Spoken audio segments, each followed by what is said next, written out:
I'd be happy to tell Otto everything that happened. But I know he appreciates it when you spare him the time. Did you see that? Tell me you saw that.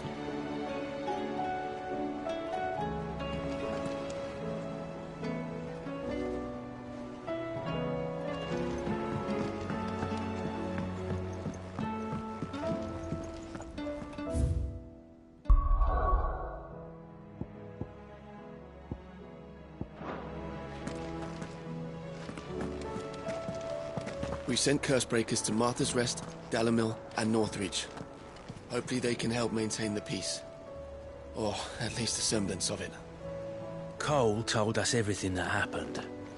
It's a bit of a worry that both the Republican and Imperial armies are in disarray. But it was good to hear that the people stood their ground. How may I help you today, Clive? You earned this. All done? Oh, I wasn't expecting you back. Come again. I may have more for you.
struggling, so spirits.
Fire and flame!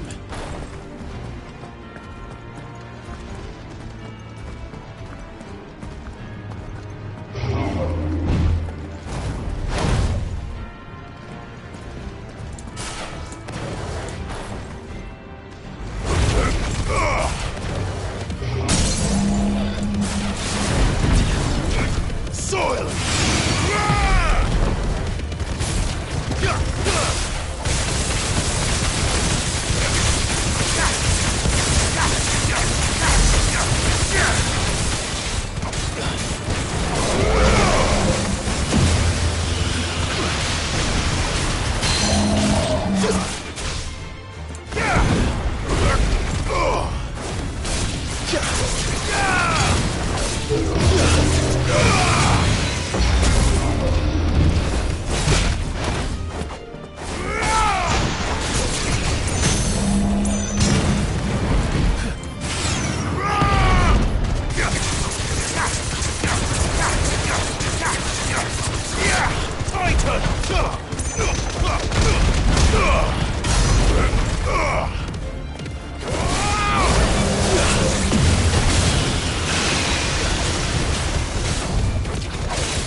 Waken wind!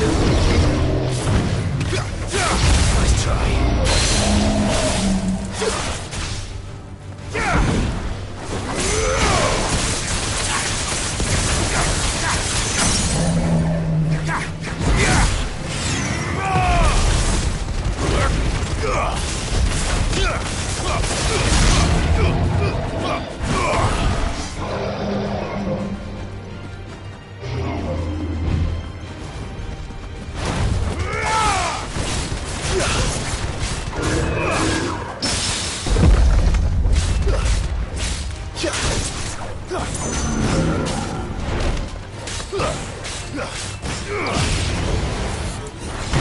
Come on!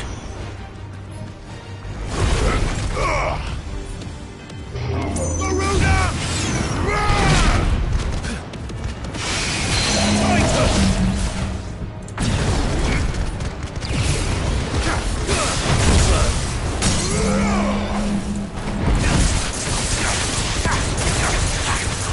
Titan!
Help me, boy.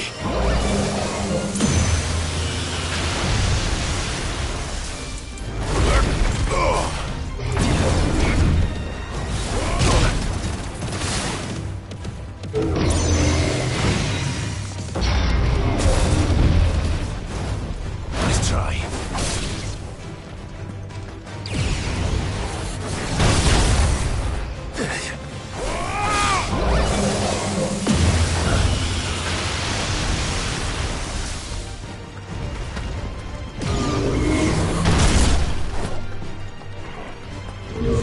Thanks, boy.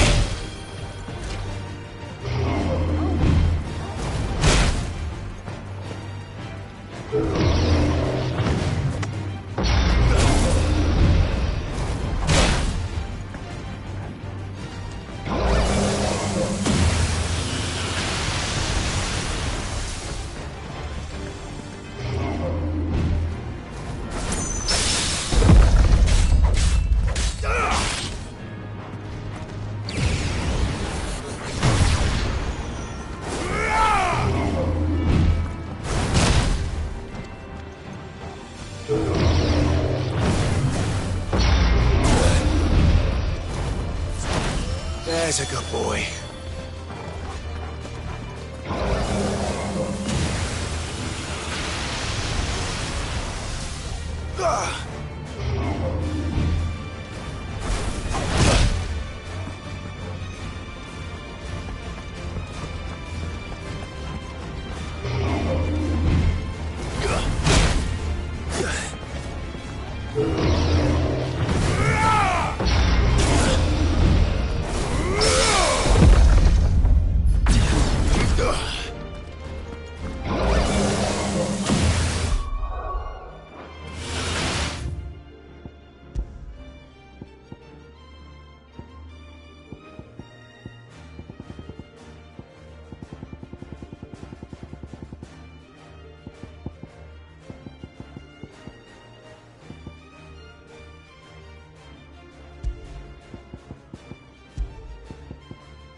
Did you see that?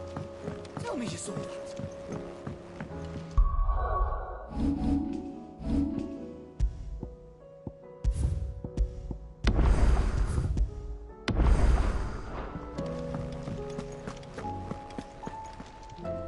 Was wondering when you turn up.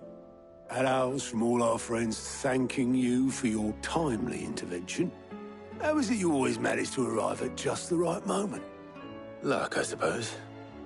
Any word on the rest of the realm? Let's see. Storm's still crying out for mother crystals. The nations are still in chaos. And the skies are still the colour of a kick in the kidneys 2 days on. So, Right. Clive, we knew this was going to happen. Well, not the bleeding skies part, but you take my point. Now's not the time to second-guess yourself. Now's the time to visit the infirmary. Talia says your brother's awake. Thank you, Otto.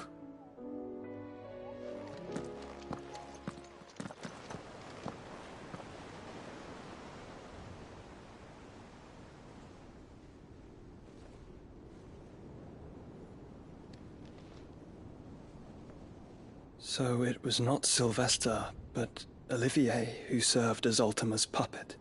And when Dion learned of this, he sought to slay the fiend.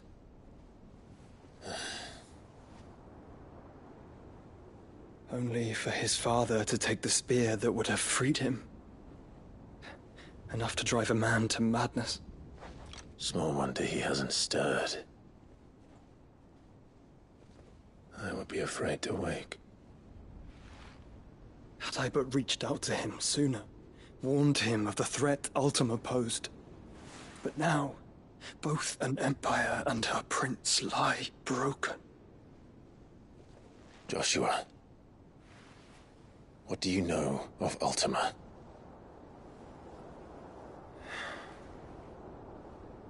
Very little, I'm afraid. Despite my best efforts. 18 years ago, as I lay buried beneath the rubble of Phoenix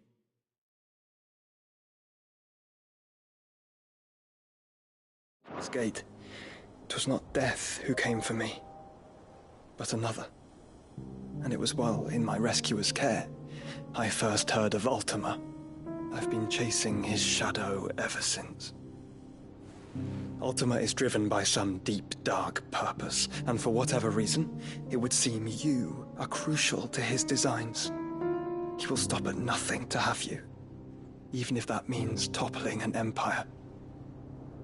But why me? What possible use could I be to such a creature?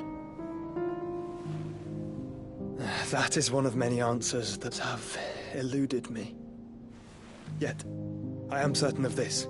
It is not mere chance. You were chosen for a reason. All dominants carry within them the might of an icon. Nigh limitless power that is at once acutely limited. I wield fire, and only fire. And I only ice. 8 wardens for 8 elements. But you, Clive. You are different. You're special. Your abilities begin with the flames of Ifrit. But they do not end there. The fact Ifrit can even exist goes against everything we thought we knew of dominance.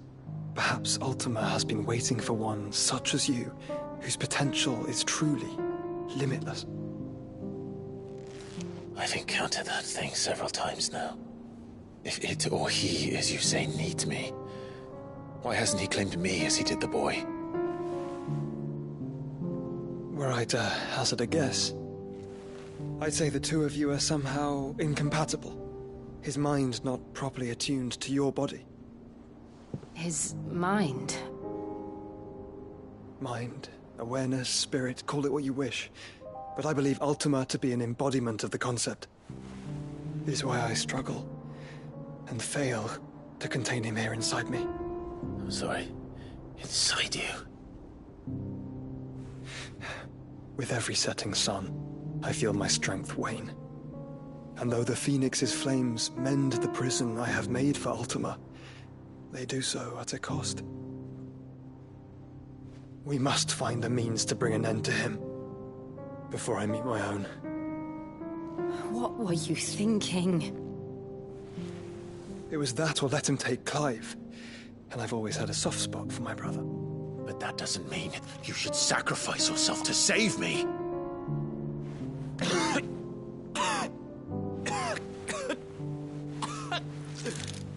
Joshua. Clive, it's Gav. There's an army of Akashic at the gates of Canver.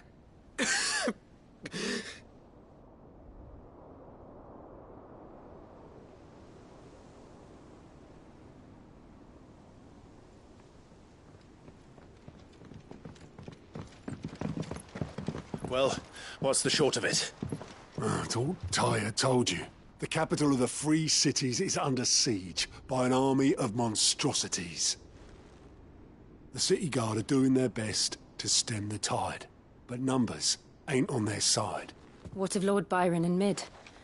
Were they able to escape? No, but they're all right for now. They're hiding with Gav at midship. We have to get them out of there. And we shall. Otto, prepare a Stolas. Tell Gav to stay exactly where he is. Understood. Vivian, what's the swiftest route to the Free Cities? That sounds like a question for the map. Look here. This road, through Tabor, should provide the least trouble. Good. What a coincidence. Tabor is exactly where I'm bound. Joshua, bed is where you should be bound. You don't think I told him the exact same thing? Were Tyre not such a talented healer, I would surely have been inclined to agree. But, thanks to her ministrations, I feel I may safely rejoin my attendant, who was to wait for me in Tabor if we became separated. All right, we travel together. Clive. If he stays close to me, he'll be fine. Thank you, brother.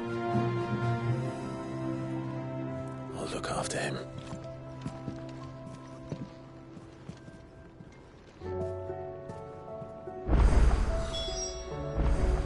My attendant was with me in the Dominion before I primed. She would have watched the battle unfold and witnessed its outcome. I trust you'll be waiting for me in Tabor, where I can finally introduce you. My attendant was with me in the Dominion before I primed. She would have watched the battle unfold and witnessed its outcome. I trust you'll be waiting for me in Tabor, where I can finally introduce you. You know how I feel about this, but your brother's stubbornness knows no bounds. I'm starting to think it runs in the family. Back again? Allow me to educate you. One must understand one's place in the world.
The state of the realm.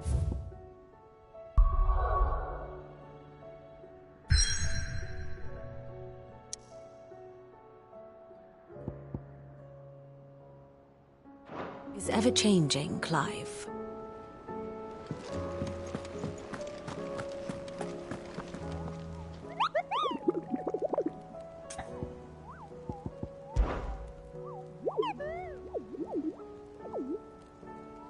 What did you find down there?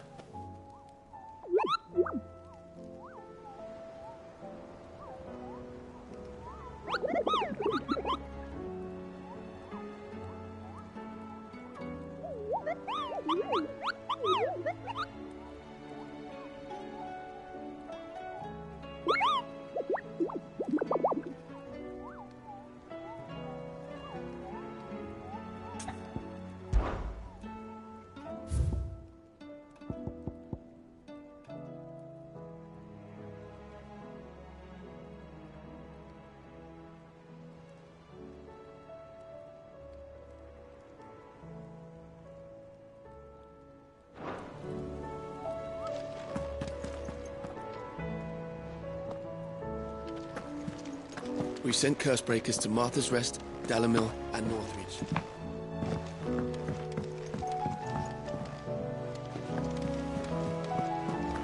There's barely been a shipment in since the skies started boiling.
Look what the Cursebreakers brought back from Dalmekia.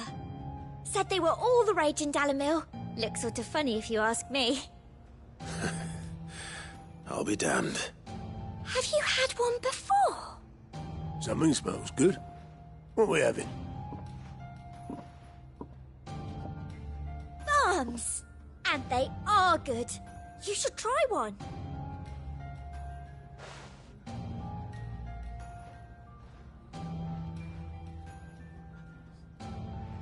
Eh? The bloody great hole in it. Who ate the rest? It's supposed to be hollow, silly. Haven't you ever seen Drake's Fang?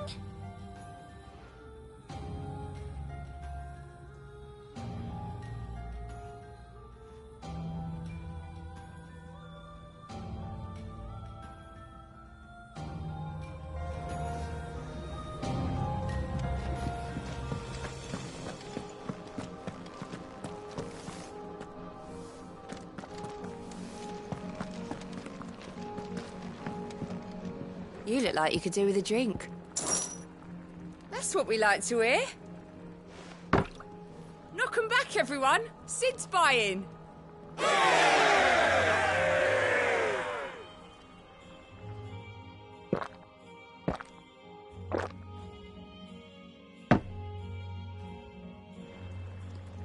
Oh, you're not leaving already, are you?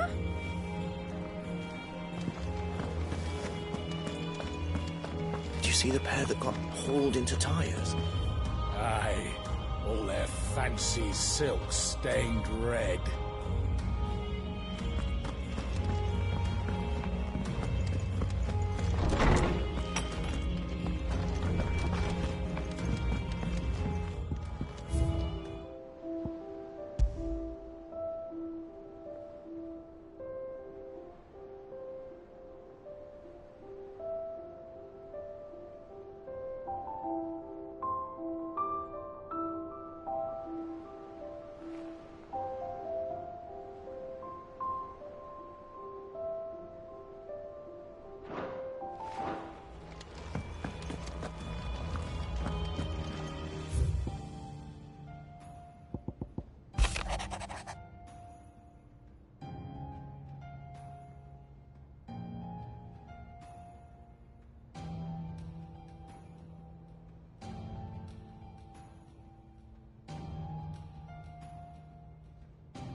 Rutherford. Wasn't that the name of my uncle's manservant? Why would he be at Martha's Rest?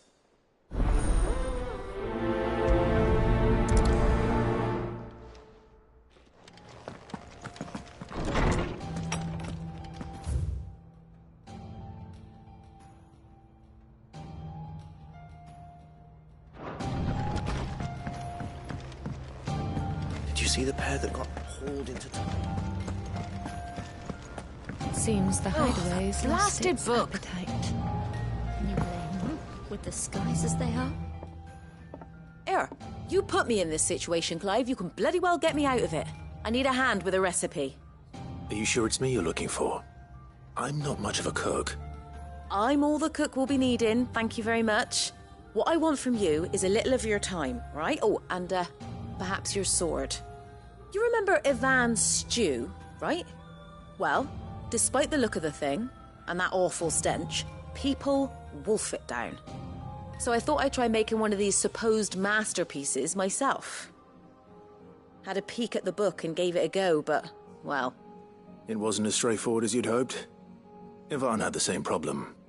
Yeah, but this is my blooming kitchen, and I will not be outdone. So if you don't want to be seen as playing favourites, I suggest you lend me a hand.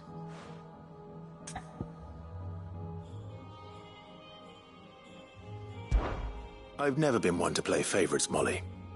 And I would be only too happy to lend you a hand. So, what's on the menu this time? A fried mortress of skyworm. That's one heck of a name, innit? Recipe seemed easy enough to an old hand like myself. Thought I'd followed it to a T. Only, turns out skyworm livers and drake's mint are not what I thought they were. At least I hope they're not, given the rancid mess they made. Ivan said the recipes in the culinary pilgrimage date back centuries. Who's to say the ingredients even exist anymore? Wow. That's a question for a scholar, wouldn't you say? Perhaps you know of one? Kindly old fella who haunts the shelves, maybe? Fine. I'll go and speak to Harpocrates. Perhaps he'll know something. And if he does, I'll see if I can find your ingredients for you. You do that. Lest we forget, you've got a reputation to uphold.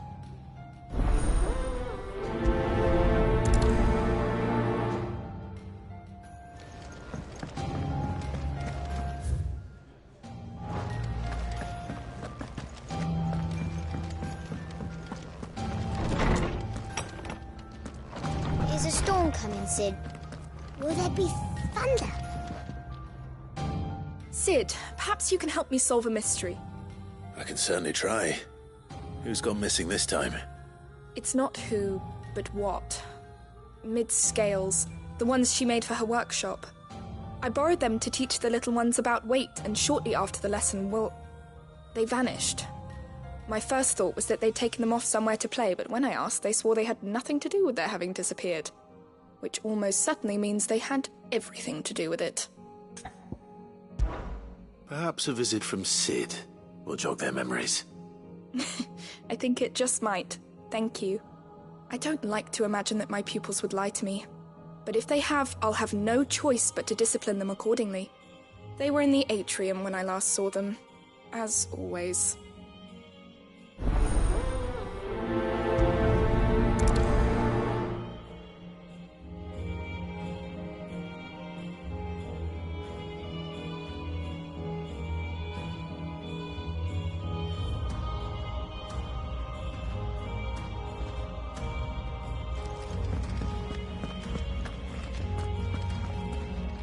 Sid, did you know that chocobos are far more resilient to the effects of ether than most other beasts? Some say that's one of the reasons they were tamed for use as mounts and sumpters, so that an ether flood wouldn't mean instant death for their riders or drivers. Me, I reckon they built it up over generations. Too many foolish traders driving their birds into floods, and only the toughest surviving. Lawsman Harpocrates, I've come to pick your brain if you don't mind. It's about the book you lent Ivan. Ah, Valicia, A Culinary Pilgrimage, a classic. One of my favorites, in fact. The young man did a wonderful job with the Chance's stew. I do hope we shall be able to sample more such marvels in due course. That's actually why I'm here. I don't suppose you know where I might find skyworm livers and drake's mint? Ah, so the fabled Sandbrequois delicacy is next on the menu. Delightful. The descriptions of fried mortress never fail to make my mouth water. Now, skyworm is a somewhat antiquated name for the wyvern, their ground livers being the paste from which the mortress is made. Dragon livers. How very Sandbrequois. One would have thought the disciples of Bahamut would have a touch more reverence for their icon's brethren, but apparently not. I believe the specific dragon the recipe demands is the blueback wyvern, said to be the very color of the sea beside which it resides. So we know where to look for our liver. But what about the drake's mint? Saint's bonnet in contemporary parlance, a herb which grows along the North Reach coast. I gather that one can locate the cheerful yellow flowers by their heady scent alone, so I'm sure you'll have no trouble finding them. I may add that people once believed game was best served with the flora that sustained it in life, in which regard fried mortress of skyworm is undoubtedly a typical dish of the time. Meaning that if I find one, I find the other. To Northreach, then. Best of luck, Clive. And do save me a bite once the dish is complete.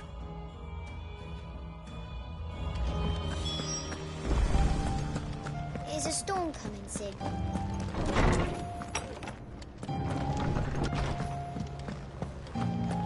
Seems the hideaway's lost its sound.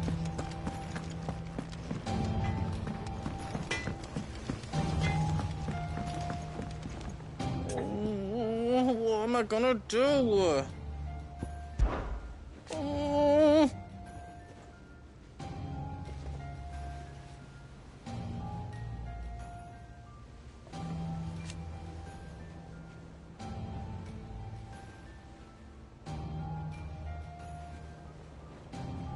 But no more.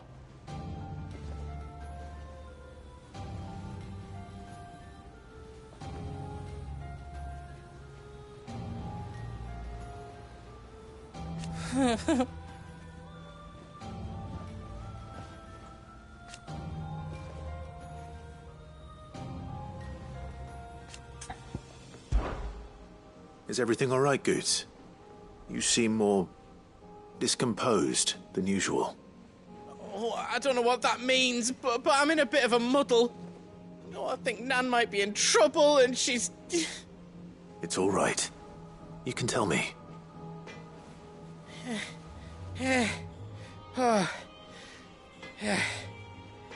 There was a trader came by. One of our usuals, like. Said he'd heard some rotten rumours about her down Dallimil Way. Folk are saying she's been selling to bandits and cutthroats and that. I mean, she's fond of a chance to make a coin or two, aye, but she'd never do business with baddies. Especially not the kind who go hurting people who haven't done out. I wanted to ask her about it myself, but I'm scared she'll give us a tongue lashing. She'd never give your tongue a lashing, though, would she?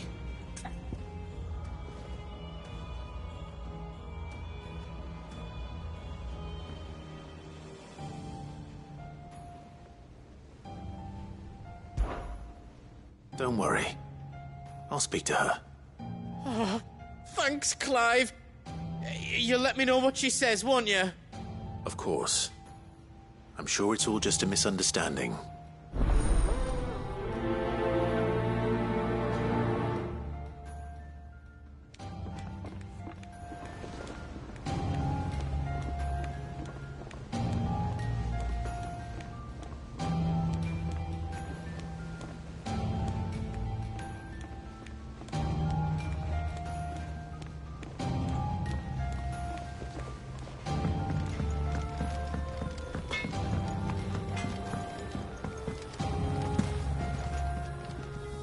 Lady Karen. How's business? Not nearly as foul as the weather. You're doing good trade, then? Both in and out of the hideaway? Can't complain. Wait. What exactly are you getting at? Not once in 5 long years do you pay my affairs half a care. But here you are today, raking me over the coals like a bloody popoto. Just asking. Out of interest. All right. I'm here because I was told that certain rumors have been circulating. About you selling weapons to brigands. Oh, are you? And who was it who knows me so well as to tell tales of my evil exploits? I didn't exactly hear firsthand. All I know is that someone in Dalimil has been spreading word to that effect. And what? You believe it? You think I'm profiting off the blood of innocents, do you? Look, I've done things I'm not proud of.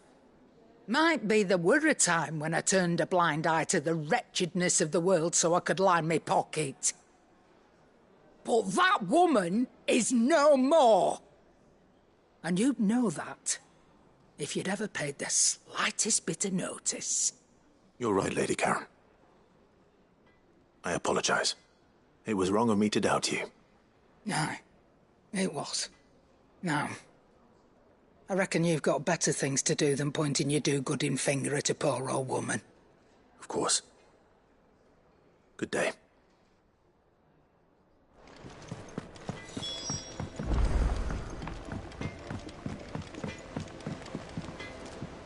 I spoke with Lady Karen. What did she say? That the rumors were unfounded, and that I was a fool for thinking they might hold any truth, along with some other things that made her feelings clear. And while it sounds like she may have done things she regretted in her past, she says those days are behind her. Oh, well, that's good. I knew Nan wasn't caught up in out bad. But why would people say she was? What did she ever do to them? It's not right. No, it's not. But people do things for all sorts of reasons. Perhaps we'll never know. Well, I'm going to find out. That trader, he said they were all talking about her in Dalimil. So that's where I'm going. I'll find someone who'll tell me, you'll see. Are you sure that's wise? Whoever's spreading these rumors means Karen ill. Oh, right. But that's why you'll be coming with me, isn't it, Clive? I suppose it is. I'll find out who's been making up lies about poor Nan, and when I do, I don't know what I'll do, but it won't be pretty. Round and round the city clock, the wyvern chased the eagle.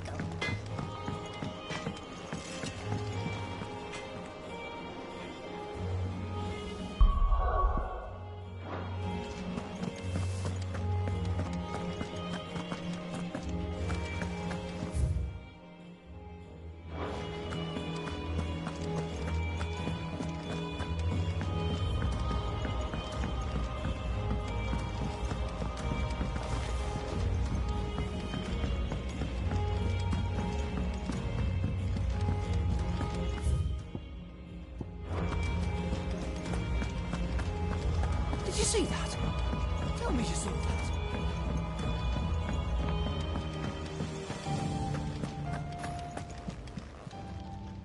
Fancy a look at the list, do you? Quick look. Always something in there.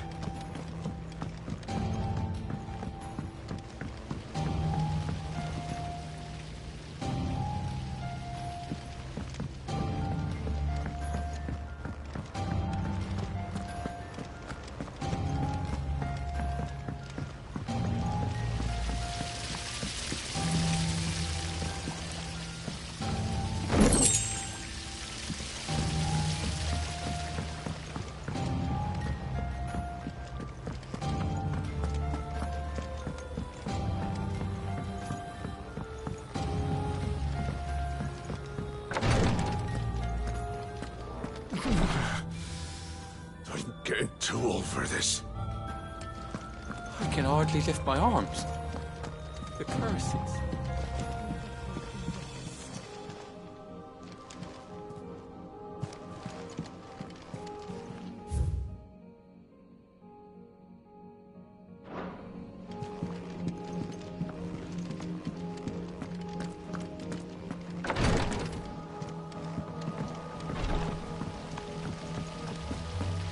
The girls here can have Otto and Gav and Gareth and Cole and all the rest. My heart beats for another. Now, if only Lady Taya would let me into the infirmary to see him.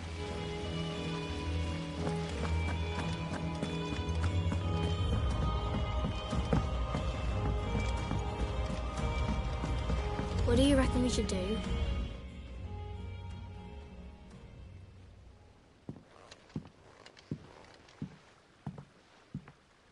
Sid! Hard at your studies, I see. And what is that? It's not a set of scales, is it? No. Of course it isn't. Well, not anymore, it's not. Oh, And just how long hasn't it been one?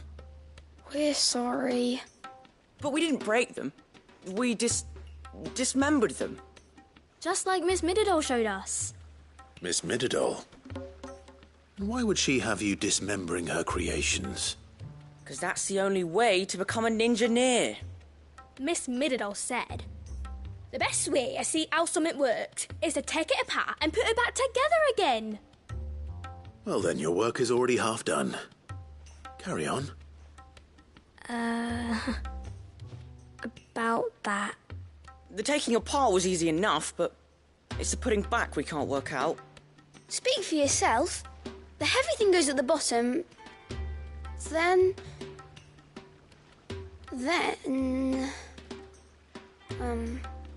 You three need to learn to take responsibility for your actions.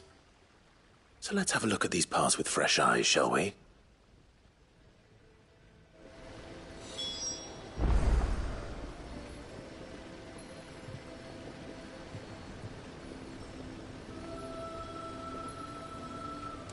Must have been magic keeping those scales together.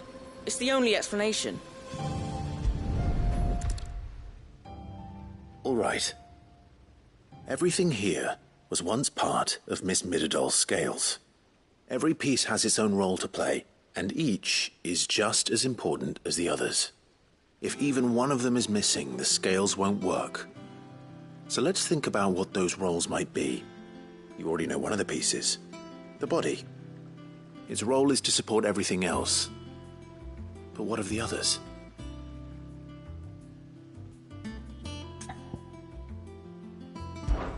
This is called the arm. Why do you suppose that is? It doesn't look much like an arm. You're right. It looks more like a wing. Like a chocobo wing! You've ridden a chocobo before, haven't you, Sid? Will you teach me to ride one day? I'll think about it. Now, what do arms do? hold things. So wait, maybe this arm holds things too? Good thinking. You're on the right track.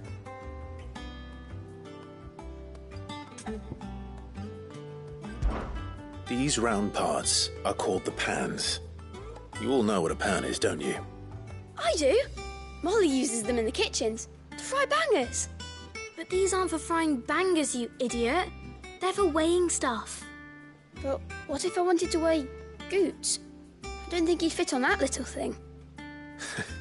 Probably not. What are the chains for? Holding the pans up? Well spotted. Which means something must hold the chains up in turn.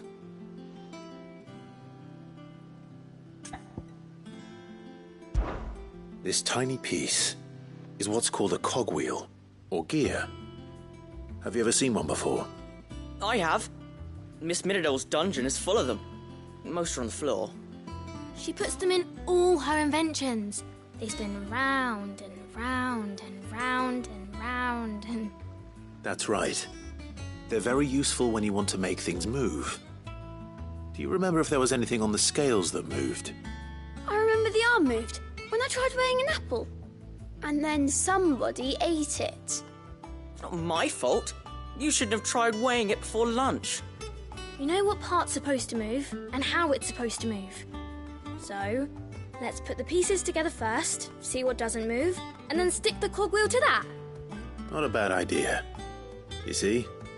It's not so difficult. So, now that we've taken stock of the parts and learned what they do, what do you think?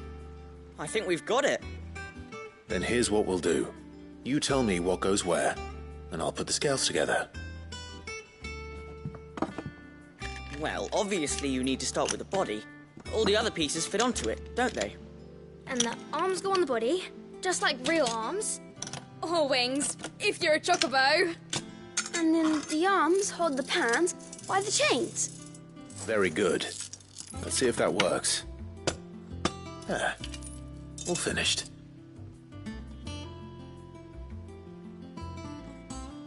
Yes! We did it! Well, with Sid's help. Oh, I just put the pieces together. It was you three engineers who showed me how. That's right. We're Miss Mididol's hairs. Her hairs? Yeah, hairs for the future. She's showing us her secrets now, so we can help out the hideaway when we're older. What do you think, Sid? Are we almost ready? With a little more help from Miss Mididol and Miss Shirley, I'd say it won't be long at all. You hear that? It won't be long. Until then, though, do try to be honest with Miss Shirley.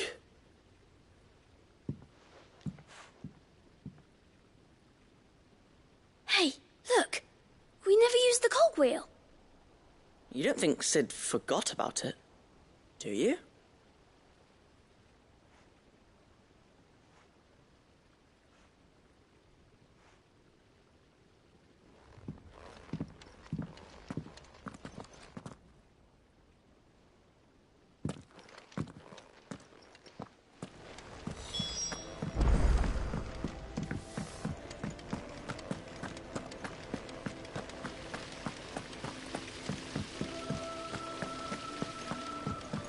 Is there anything we can do?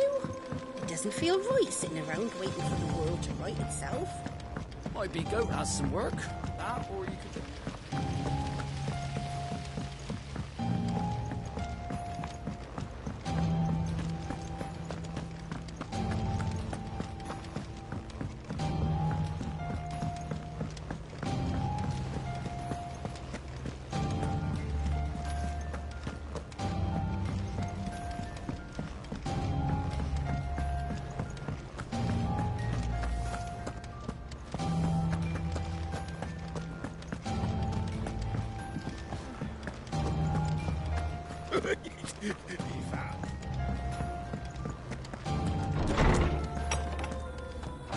There's a storm coming, Sid.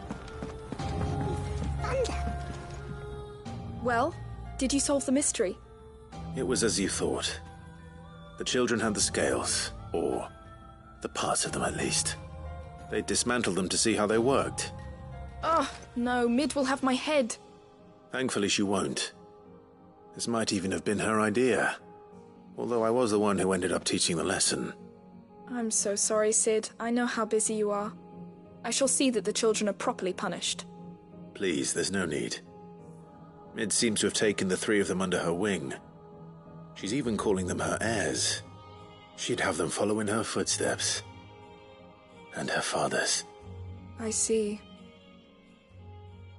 Sid, do you know why Mid has been spending so much time at the hideaway of late? She told me it was because her studies have been interrupted by events in Canva. Is that not true? No, it isn't. The university offered her a commission. In exchange for full tuition, room and board, they asked her to oversee the design of several new war engines. To anyone else it would be an opportunity, but to Mid, who lost both her parents to war, it was a bitter pill. One she was none too keen to swallow. But that should come as no surprise. She's only ever cared about bringing people hope. The very last thing war can be said to do. Which explains her heirs. She's working to give them a better life. And so should I. What's the odd engineering lesson? Oh, you've given them far more than that. And I'm sure they're very grateful.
It's like a dream.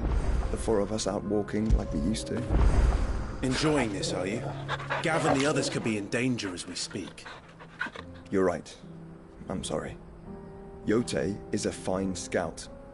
If Canville was attacked, she will already have begun gathering information. Tabor isn't far. We should pick up the pace.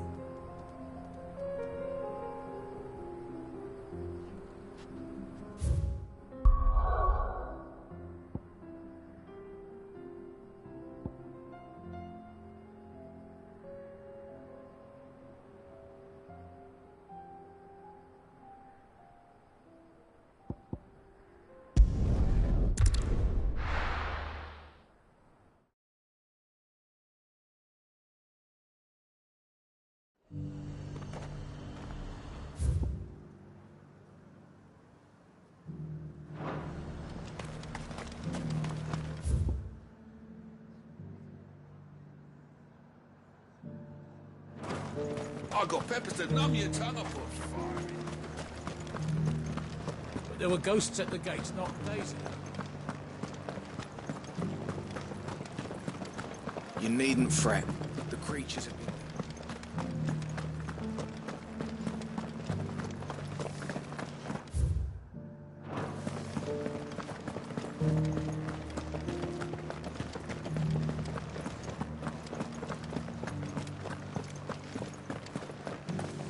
To the meadows, then. That's what we need.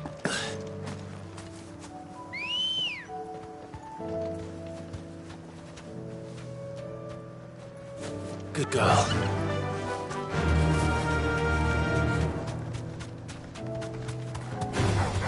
This might take a while. Hippocrates said I should be able to find what I'm looking for somewhere nearby. Bright blue dragons and bright yellow flowers. Should be easy enough to spot.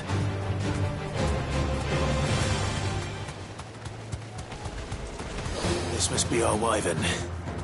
All right. Let's get this over with. Too slow. Nice try.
the wyvern's liver. Now I just need to find the herbs. Bright yellow with a heady scent.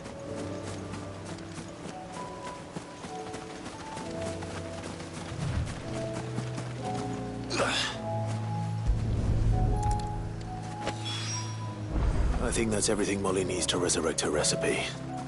Better head back.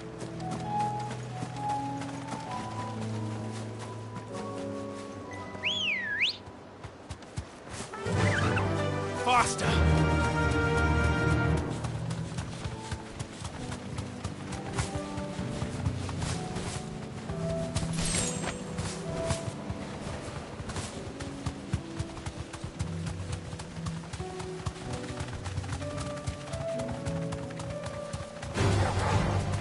Be safe.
Wonderful creatures chocobos are. They're fast, strong, loyal, and best of all, they won't balk if you point them into the belly of a flood. Thick skins these birds have. Thicker than most, at least. Now, leave them in a flood too long and they'll turn, sure as eggs is eggs. But a quick dip in and out, and they're right as rain. Which is a boon to a trader like me. Reckon there's enough of Kazakh on the roads to worry about without this old girl turning.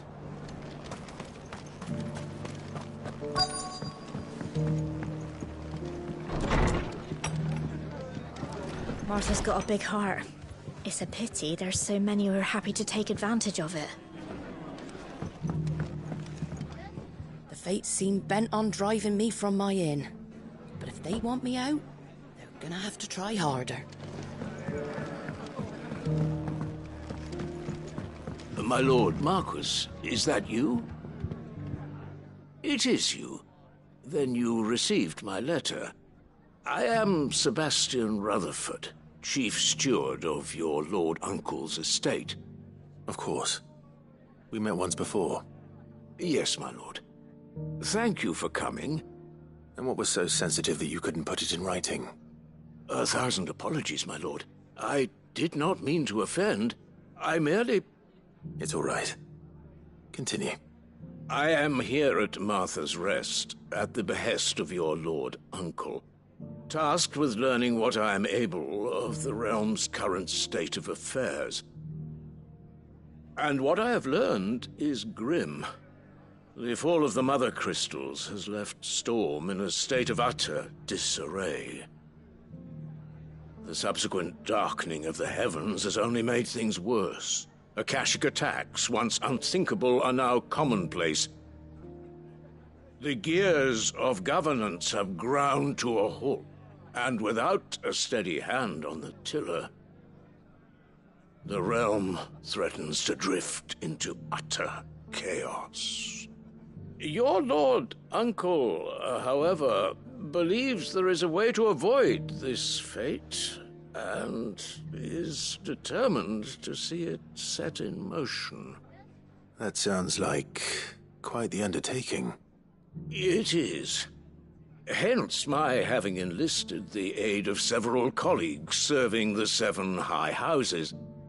Alas... Alas? I have lost contact with 2 of those colleagues already. They are both able-bodied and trained in the sword, yet in these dark times even that may not prove sufficient to keep a man safe on the road. So you want me to find them? I'll need to know where they went. One I sent to investigate the Republic, the other the old Imperial capital of Oriflamme. That doesn't exactly narrow it down. I suppose I'll start in Dalimil and work my way east. Thank you, my lord. I shall pray for your success and safety.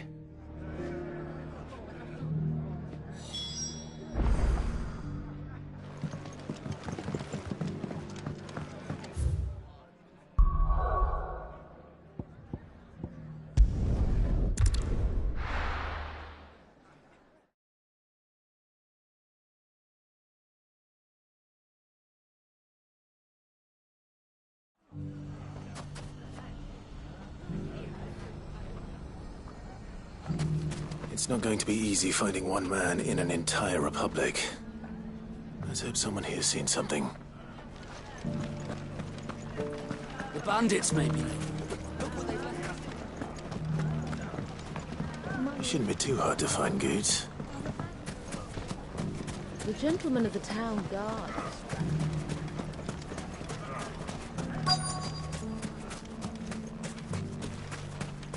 Could be I know something. Clive, listen! I've found someone who says he's heard the rumours about Nan. Have you? Go on. Tell him what you told me. All right. It's like I said. A wizened old crone by the name of Karen's been selling steel to whoever'll pay her price, be they knight or knave. Says the more swords and spears she puts in people's hands, the more war they'll wage. And the more war being waged, the more call for swords and spears. And who will they all turn to keep them in steel? Why, the good Reaper herself. And you've seen this Reaper at work? Aye, it just so happens I have. You'll find her right here plying her trade most days. Here in Dalimil? Where exactly? She has a stall here in the market, but if you're not the patient type, you can probably find her at her storehouse on the edge of town. But it'd be a bolder man than me that braved that particular nest of vipers. Feeling bold, traveler? I hope so, for your sake. Now, if that's all, I have places to be. Sorry to have kept you. You don't think Nan's the Reaper, do you? Not unless she's discovered the secret of how to be in two places at once. Eh? What do you mean? Lady Karen hasn't left the hideaway in weeks. So who has been running this stall he spoke of? Good question. I'll go and have a look. And I'll visit this storehouse on the edge of town. All right, but be careful, Clive. You too, Goots.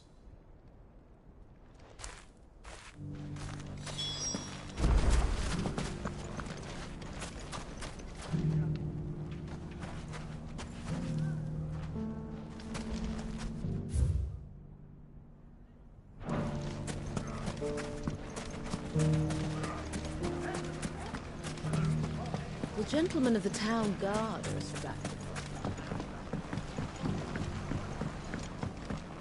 What a mess. Where do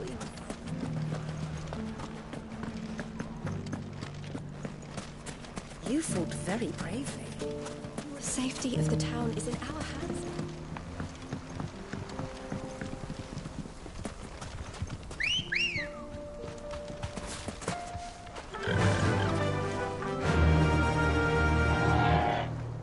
Run like the wind.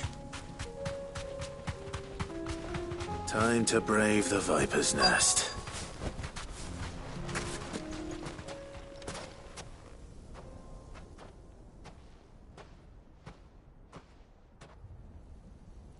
Just you, is it? Thought I might have laid it on a bit thick. It was a fairly unconvincing tale. So, What now? That's up to you. Die a slow death, or a quick one. Boys, he's all yours. But that sword is mine.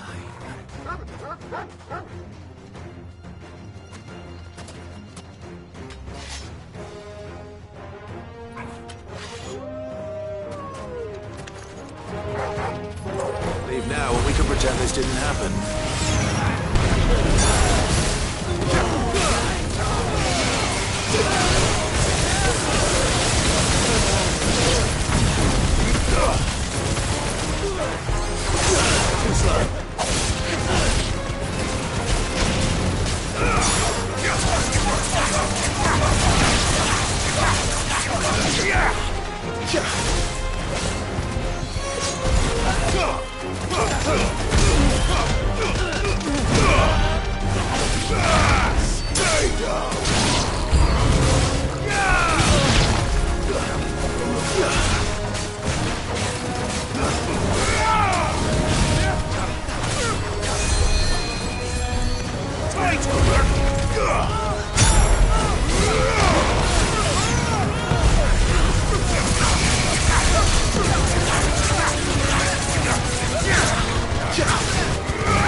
Oh, you've done it now. Go on. Tell me what I've done. When the Borgwyn finds out you've killed his men, he'll have your head. He only wanted that bull of a manservant, the dim one always clinging to Karen's skirts. You weren't even supposed to be here. Who the hell are you, anyway? What were you going to do to him? The Borgwyn wanted him to get to Karen. I was only supposed to point the lamp in the right direction once he arrived in Dalamil. But then you turned up. Well, go on then. If you're going to end me, end me. You're not worth the effort. Now be gone, before I change my mind. Fucking coward! I need to find Goots. Right now.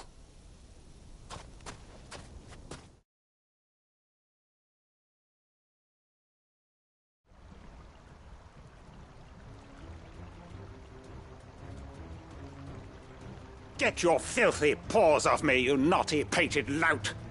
Stop calling me names! And stop spreading them horrible lies about Nan!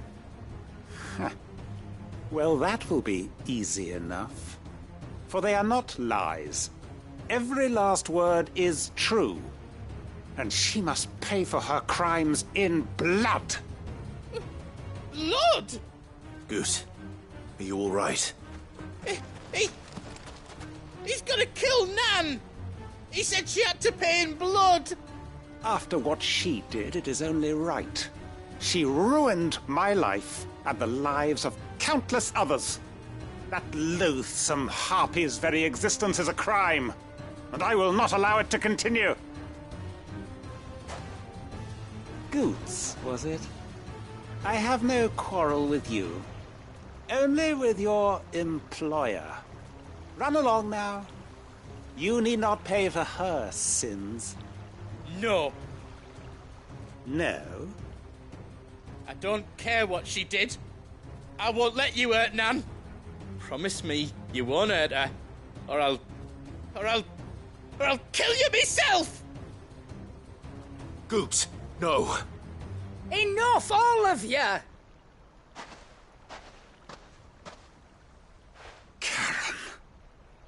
But how did you?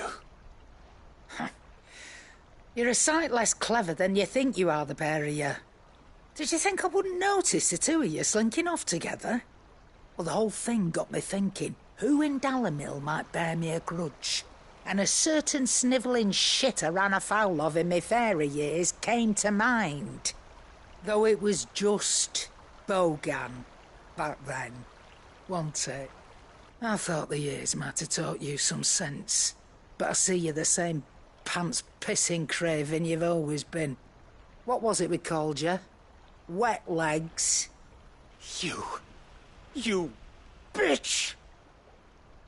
Everything that happened, it was all your fault! And now you'll finally pay for what you did to me!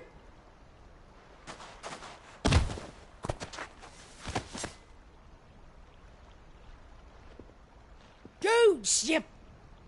If you want a piece of Nan, you'll have to go through me. Fuck!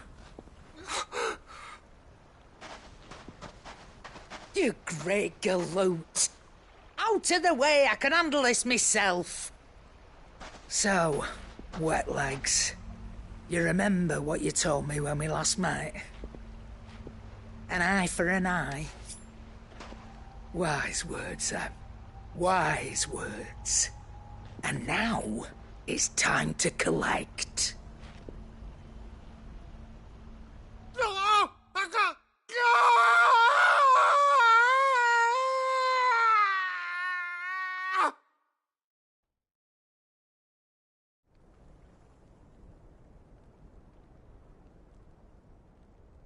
Sorry to keep you waiting. Is he... Dead? No. But I reckon he wishes he was. It ain't easy going through life one eye short of a pair. After all, I should know. You don't mean... Oh, don't tell me you didn't notice.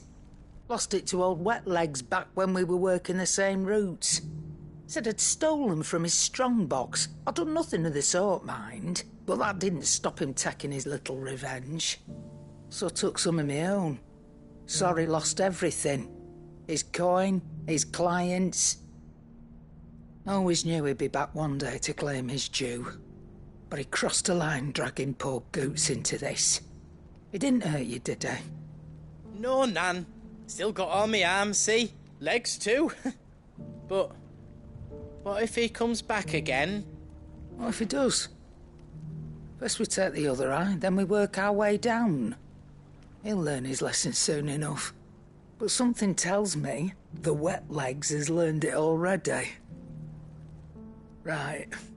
Let's get you back to the hideaway. You've attracted quite enough attention already. Ta-ra, Clive. Remind me never to cross you, Karen.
We haven't seen the last of those bastards. But when they attack again, we'll be ready for them. Let's go!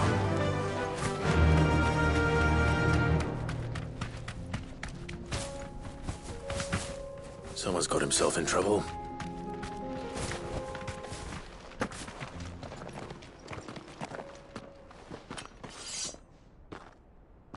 I don't see your master here, so you can start by giving us all the coppers in your purse.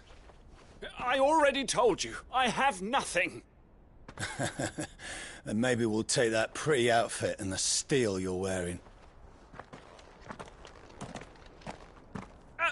Please! These men are trying to rob me! I'll deal with this. Thank you. You that one's master, then? If you'd kindly pay the coin he owes us, we can pretend you didn't draw your blade on Republican soldiers. Or you can go back to your garrison and I won't report you to your captain. Oh, you're more than welcome to. He hasn't had many visitors since we slit his throat. To me, blades!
Silent stone!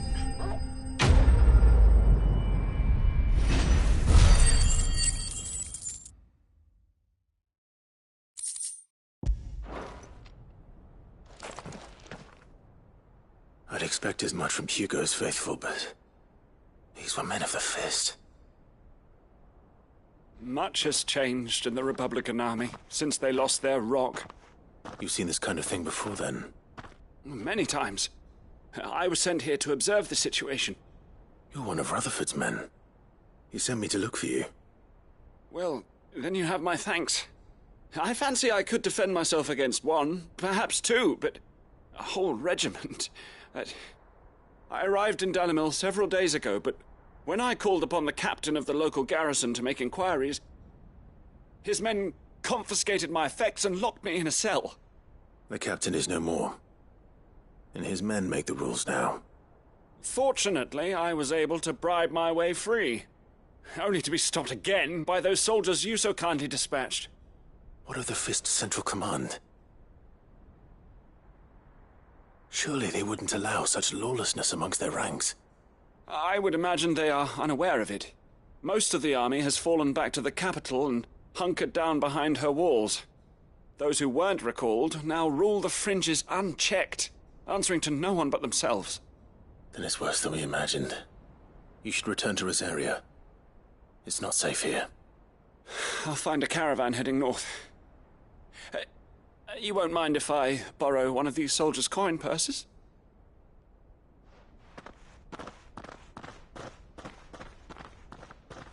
Not at all. Now, to find this second associate of Rutherford's. If he was bound for Oriflamme, I'll start at Northreach and see if I can pick up his trail.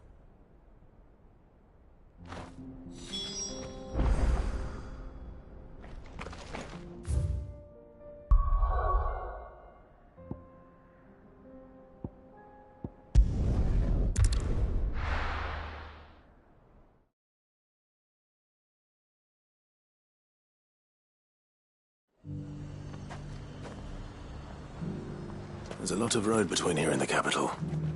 Rutherford's man could be anywhere.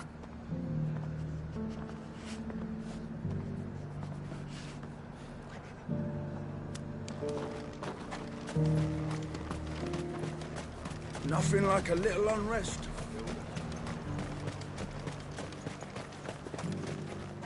Ambrosia won't help me here.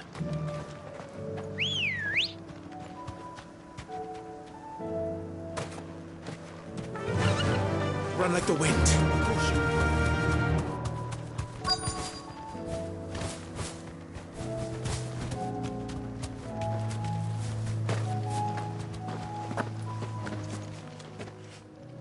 What happened here? If you're with the others, they've already relieved me of my belongings. I'm not. I'm looking for someone who was sent here by a man named Rutherford. And then you found him. I am Alistair Rockford, attendant to the Lady Ariane of House Wellesley. Of the 7 high houses of Rosaria. It's been a long time since last I saw my great-aunt. Is she well? My Lord Marquis? Yes. Yes, she is. The Lady Dowager has granted me leave to assist your Uncle Stuart. I was on my way back from the old capital when I saw some villagers being robbed on the road here. Bandits? They looked more like field hands, but it didn't matter in the end. I did what I could to help the victims, but all it earned me was a pommel to the temple. Which way did they go? South, toward the gate. All right. I'll take care of them. Founder knows I've met enough of their kind. You head back to Northreach, visit the Vale, tell them I sent you. Thank you. I shall. Founder be your shield.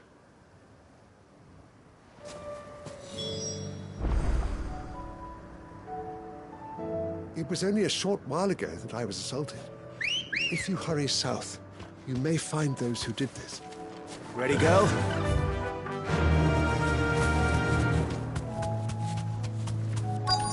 They just couldn't resist, could they?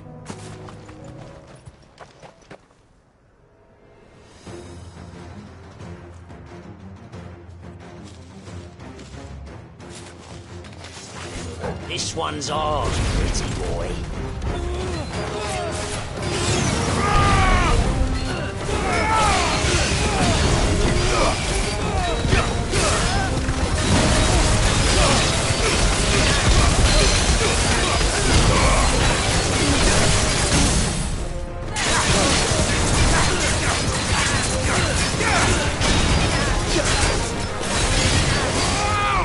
Fire and flame!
Make for the town while you can.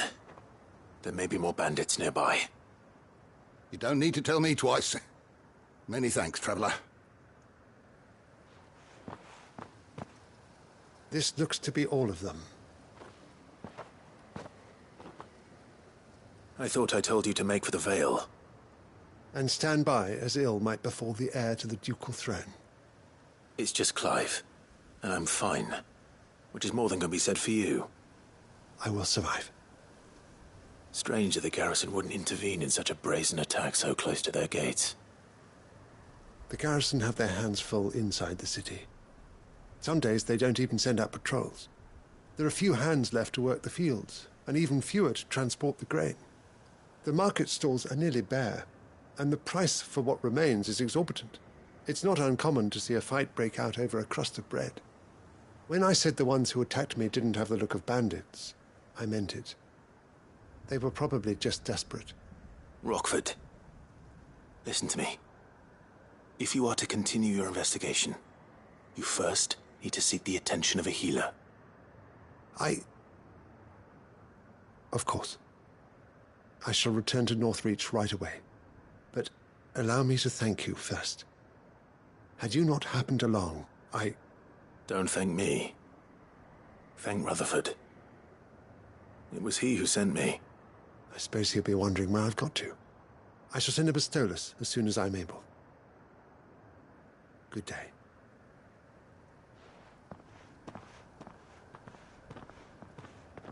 My uncle certainly has his work cut out for him. If it isn't already too late. I should go and tell Rutherford that his colleagues are still in one piece.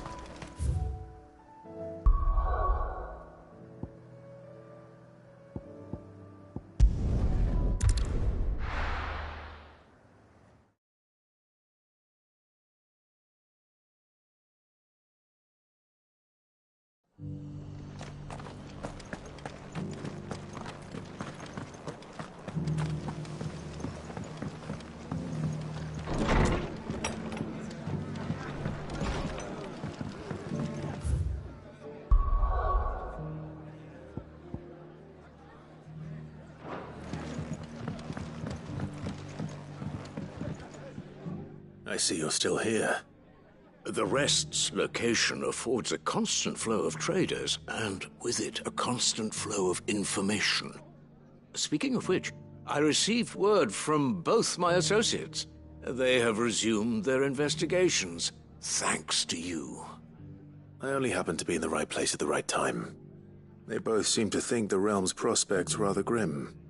I am afraid that grim would be putting it lightly. Storm is in crisis, and if we are to free her, we must work quickly. And we must work together. Such is your Lord Uncle's wish. As it is mine.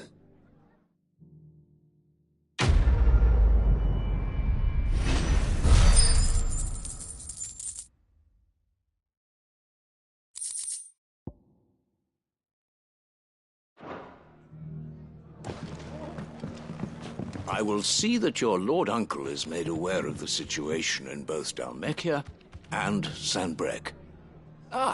And inform him of your timely assistance, of course.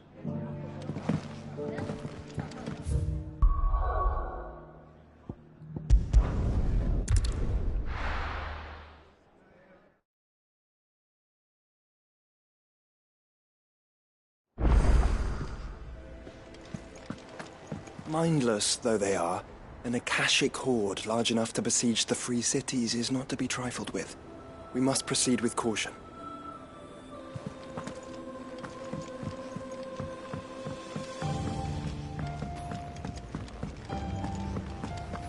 It seems the hideaway's lost its appetite. Can you blame them? With disguise as they are? So, did you have that word with Tomes then? I did, and he was as helpful as ever. He told me exactly where to look, in fact.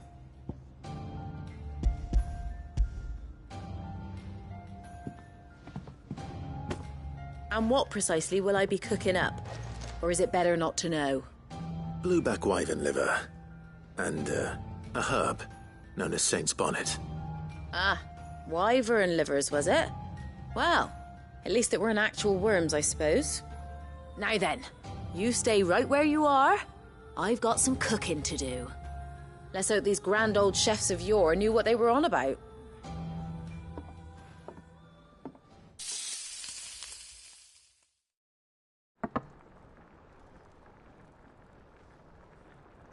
And here we have it. Fried mortress of skyworm. Ivan's offered to make sure it's fit for consumption. Well, I say offered. He as good as begged. And rightly so. Is there any higher honour than partaking in a slice of culinary history?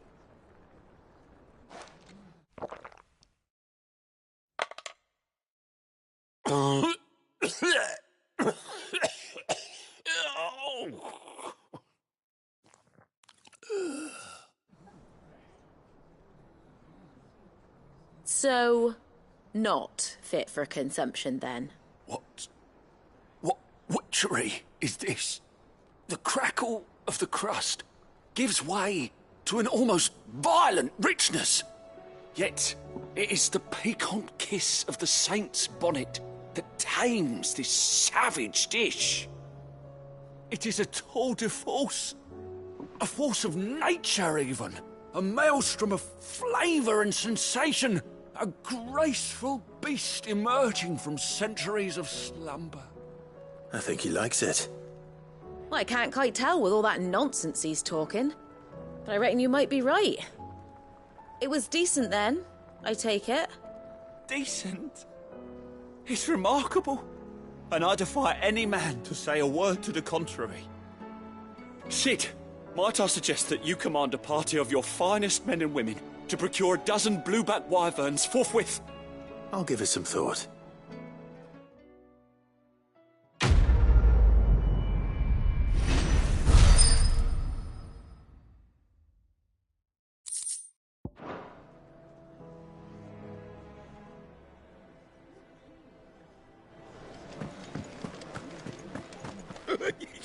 Ivan's newest dish is a masterpiece. Once you get over the urge to gag, that is.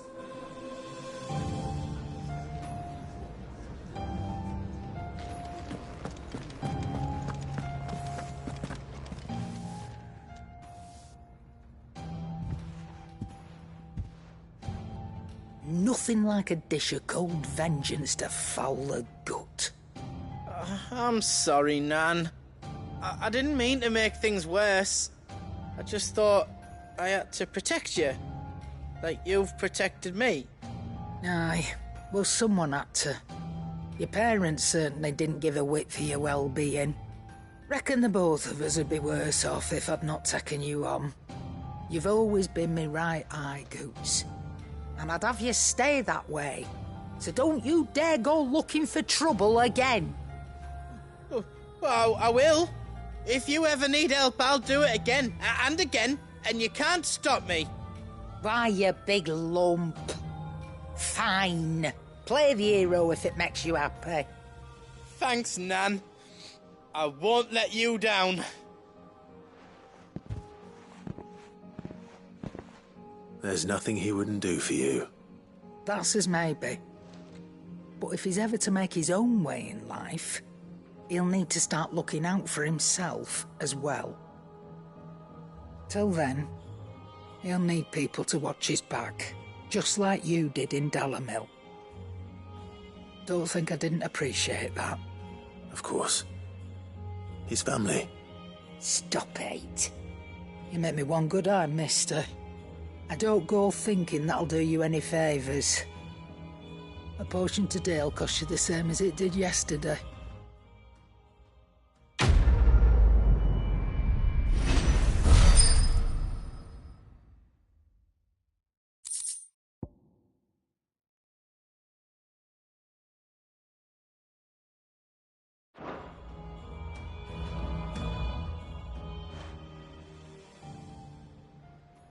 Let me tell you a story, Clive. All right. Them rumours Wetlegs were spreading. Might be they weren't just tales plucked out of thin air. You see, there were a time when I weren't too particular about who I sold steel to, so long as they paid me the right price. Some women lust after blood, others after flesh, but me, I were always one for gold. And to satisfy that lust, I sold to opposing armies, stabbed my every client in the back, made myself the most hated woman in the twins. But then one day I met a man who made me a different kind of offer. Said he'd give me access to a realm-wide community of like-minded individuals in constant need of steel and sundries. On the condition I sold to him and his alone. Was that the first time you met Sid? Aye. And I fell right into his damn trap.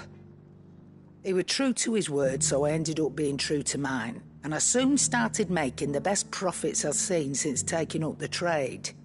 And all without aiding or abetting any outlaws. Except Sid himself, that is. Told me about his plan to topple the mother crystals, you know. Said that with them gone, the realm would want for all manner of things. An opportunity for the likes of me to mint Gil. Why, I reckon an enterprising individual could find himself the richest dam in the twins. And that's when he had me. I emptied my stores that day and moved into the hideaway proper. And the rest, as they say, is ancient bloody history. A dozen years on, and I'm still not the richest dam. Not for lack of trying, mind. But I can say that I have never been happier. You've all shown me there are some things more precious than Gil. That there are. So don't you go messing it all up, or you'll have me to answer to.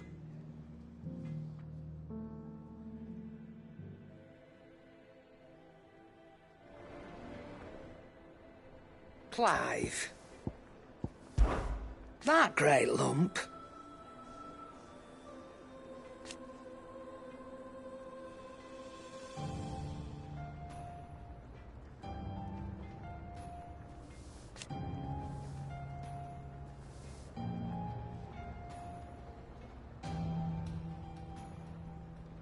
No.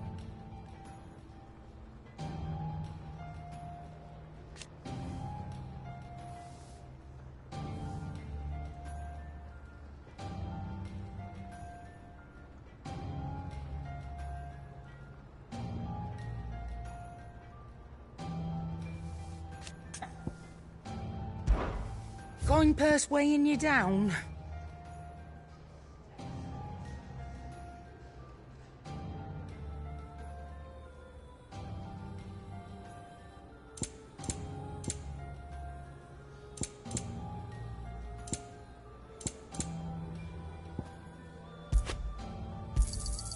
It'd better all be here. You're rubbing me blind, you know.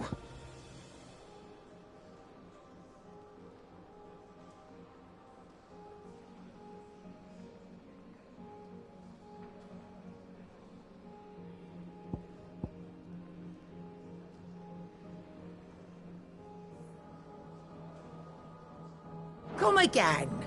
Or don't. I'm not much bothered either way.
We can use the ruins to cross the ravine.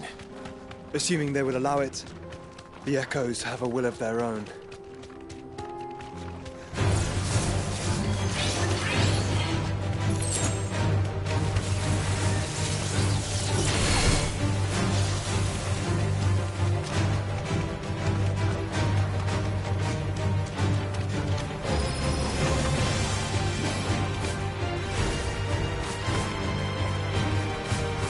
Tell us about Yote, Joshua. She's strong-willed, loyal, and deadly with a blade. Much like Clive, but with better manners.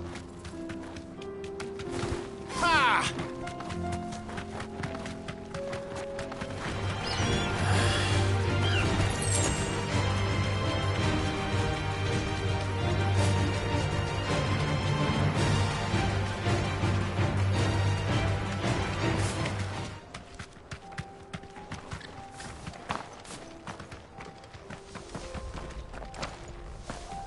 I do.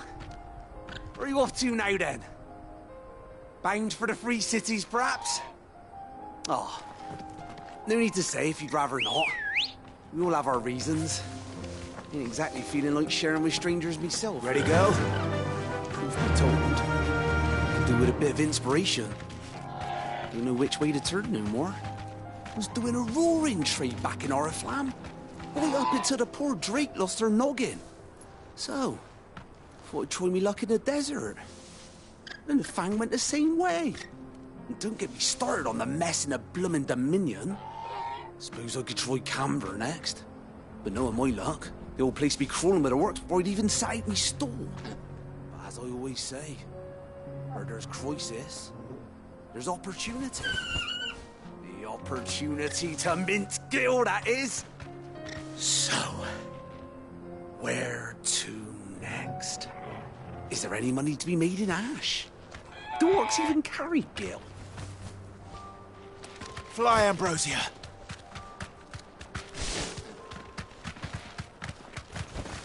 Thanks, girl. I do. Where are you off to now, then? Bound for the Free Cities.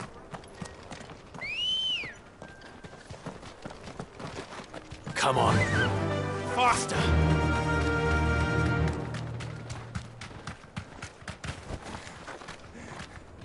Straight home now.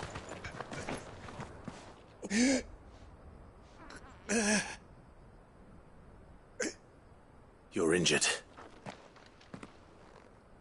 What happened here? Where are your comrades? Ether flood. Up ahead. It swallowed our camp while we slept. My own men did this. Turned. Every last one of them. There's a village not far from here. Tabor. The people were kind to us. It's only a matter of time before they won't stand a chance. We can't let those monsters reach the...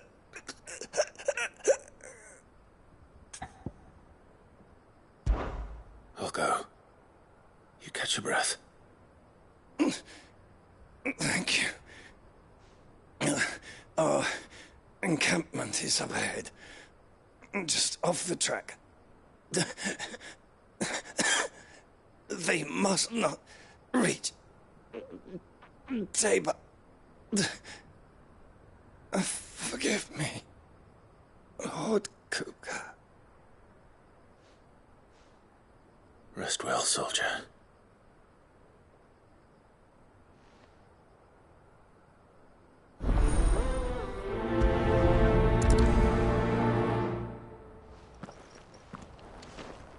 You said the encampment was close. Let's hope the Akashic are still there.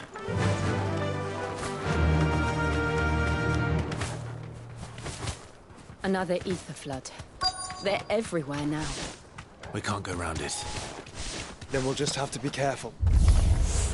Good. I got here in time.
It's over.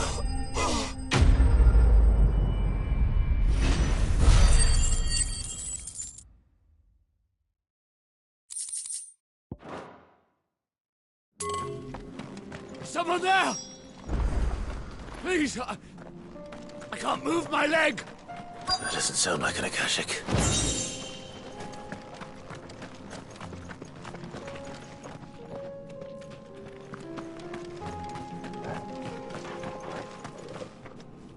You're with the battalion? I am. I heard the fighting. Are the others? Taken care of. One of your brothers in arms told me what happened and asked for help. Another survivor? Where is he? Tell me. His wounds were too deep.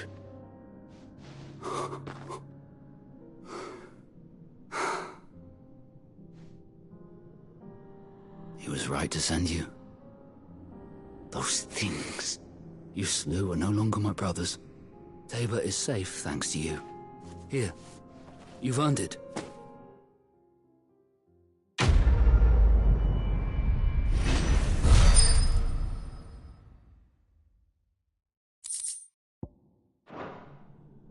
You seem familiar.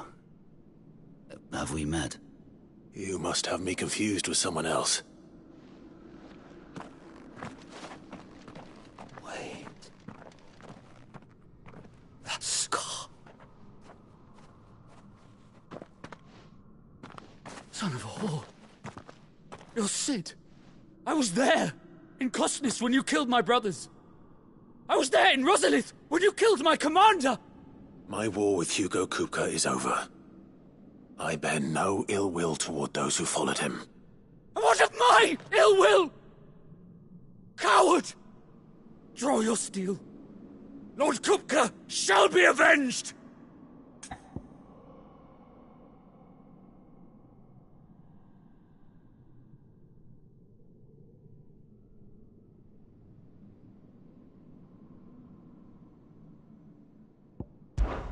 Fine. If you insist. For Titan!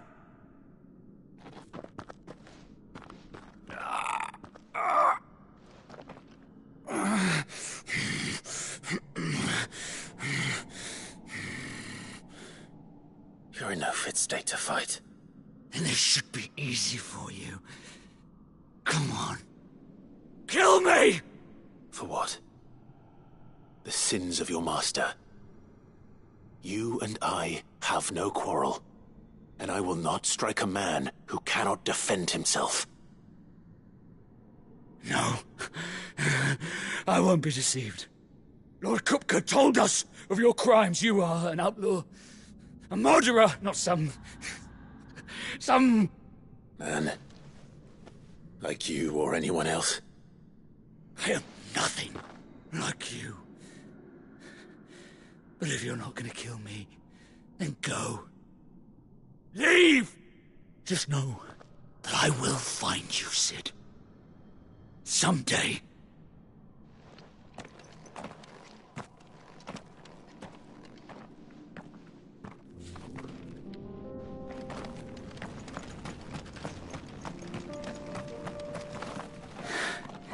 You will regret not killing me when you had a chance, Sid. I will avenge my master. You will regret.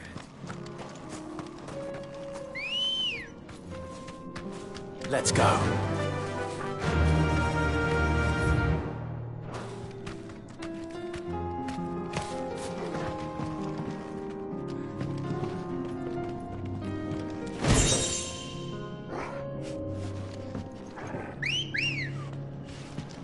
Ready, girl? Fly, Ambrosia.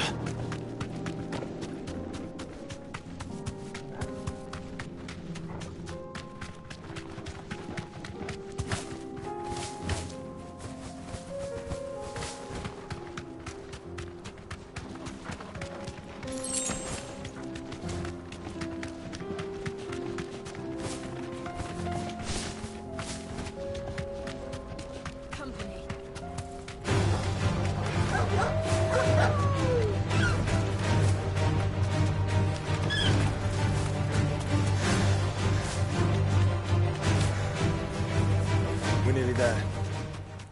Have you been to Tabor before? There are a few places I haven't.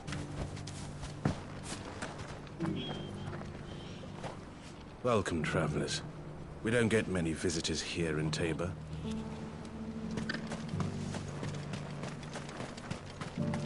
Where now, Joshua? There is a residence just inside the city gates. She awaits us within.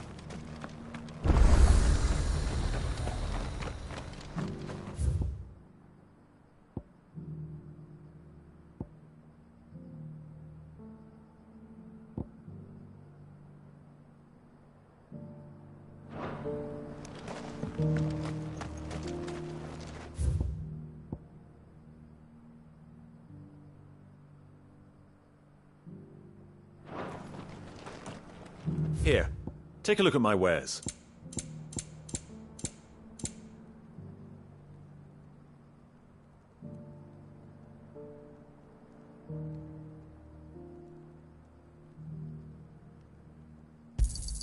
A fine choice. Come again.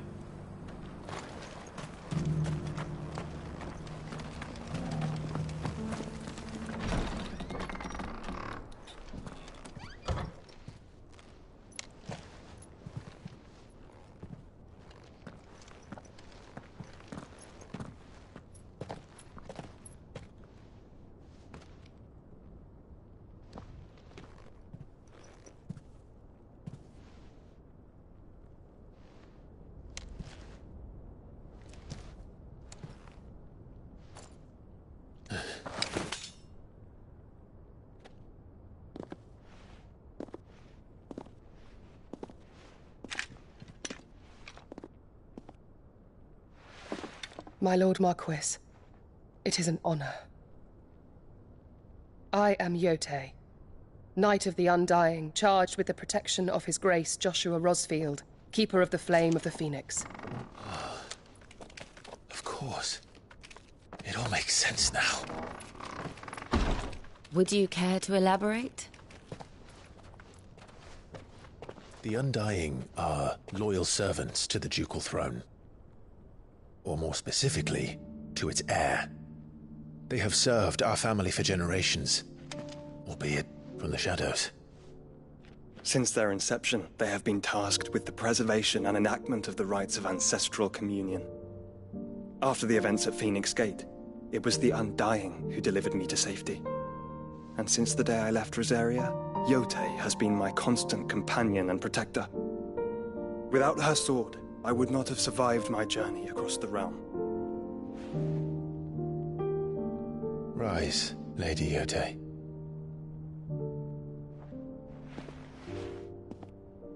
You saved my brother. I owe you a debt I can never repay. I but did my duty. Come now. Tell us what you've discovered. Your Grace. It is as you feared. The vessel we spied off the coast of the Crystalline Dominion on the night of her fall. It was the Einherjar. Beyond any doubt. The Black Galleon. Joshua, the Einherjar is the Royalists' flagship. What business would they have in the Dominion? Upon learning of Waloed's involvement in recent events at Drake's Fang, I sensed the malign influence of Ultima, and bid Yote and the Undying look into the matter. We have reason to believe that the Black Galleon weighed anchor shortly after the fighting began, and set a course due south. For Canva. Then it is Waloed knights who besiege the cities. What is left of them, yes. And the Black Galleon sails at but one man's behest. Barnabas Tharm.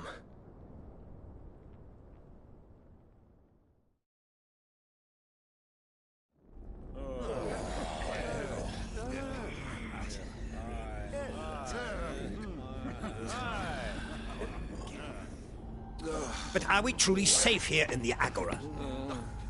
The city guard have been paid, if that's what you're implying. All the more reason for them to run. Well, you are free to leave, Lord Minister. Markets abandoned, warehouses aflame, blackened hulls choking every port in the capital. Canva is ruined.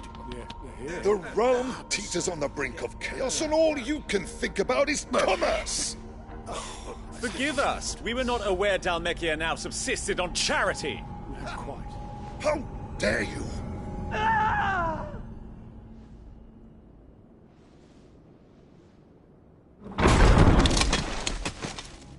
Distinguished members of the Council, you must forgive His Majesty this intrusion. What is the meaning of this? A trifle crowded, but I fear it will have to serve, my liege. Very well. My colleagues, do you not see? The king!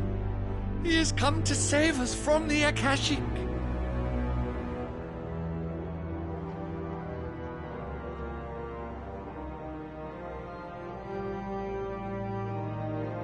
He is a gift from the heavens, divine intervention, our very salvation. And of course, if it is compensation he requires, we would be most willing to negotiate a fair price for services rendered. Fools! Your ignorance unbecomes you. Your Majesty, correct me if I'm wrong, but I would swear that the fiends washing the cobbles of Canva with the blood of her citizens wear the colors of Waloed. Ha! So you do not deny it. Guards, fetter them, and see our guests to the dungeons!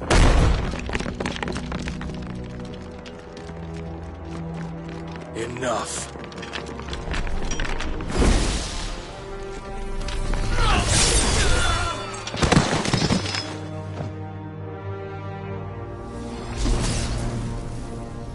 Pathetic creatures.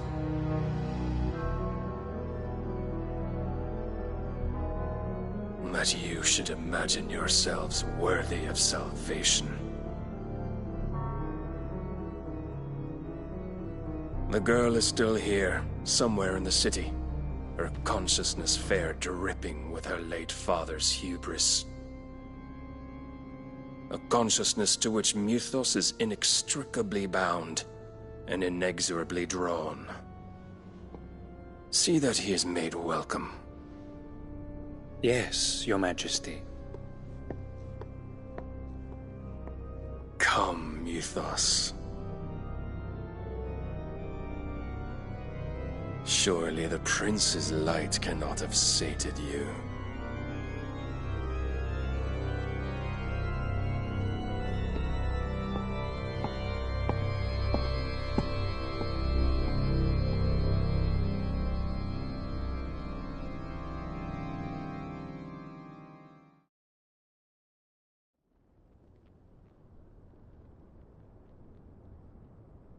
So then, how long has Waloed been under Ultima's control? How long indeed? Based on what we know of Barnabas's actions, I would guess some few years, mayhap more. But to what end? What does Ultima want?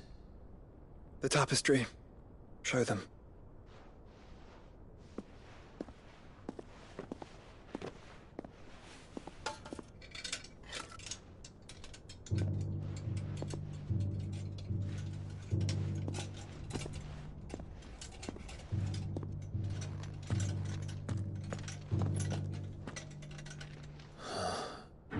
By the flames. Phoenix Gate, Drake's Breath, and now here. But what is it? It is old, ancient, even. Naught remains of the faith it represents, save what can be gleaned from the image itself. None could tell me what the one in the apothecary meant, even the Undying. But I believe it may be the key to discerning Ultima's purpose.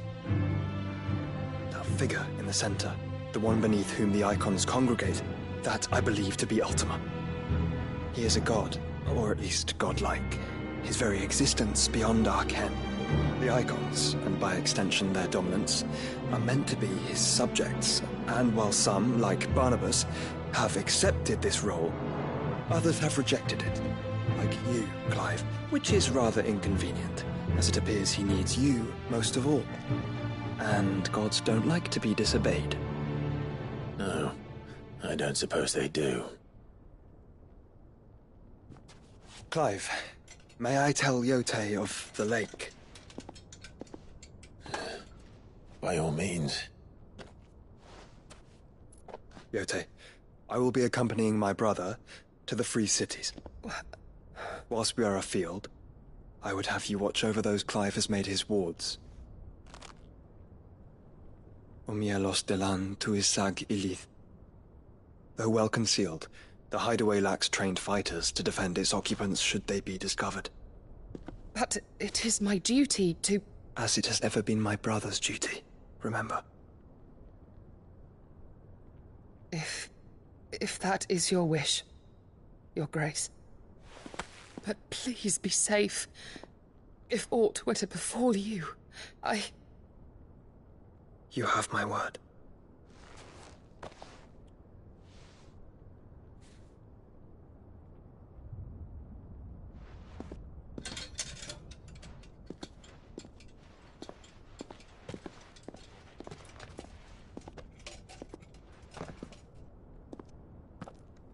Farewell, my lord, my lady.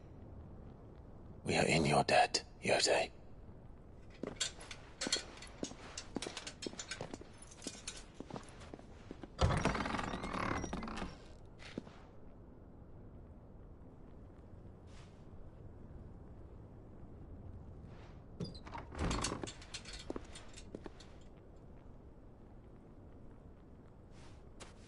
Let's find our friends.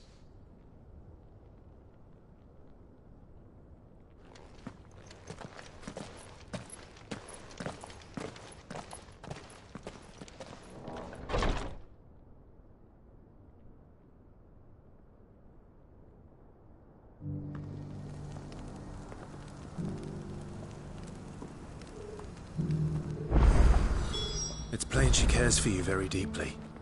And I her, which is why I had to let her go.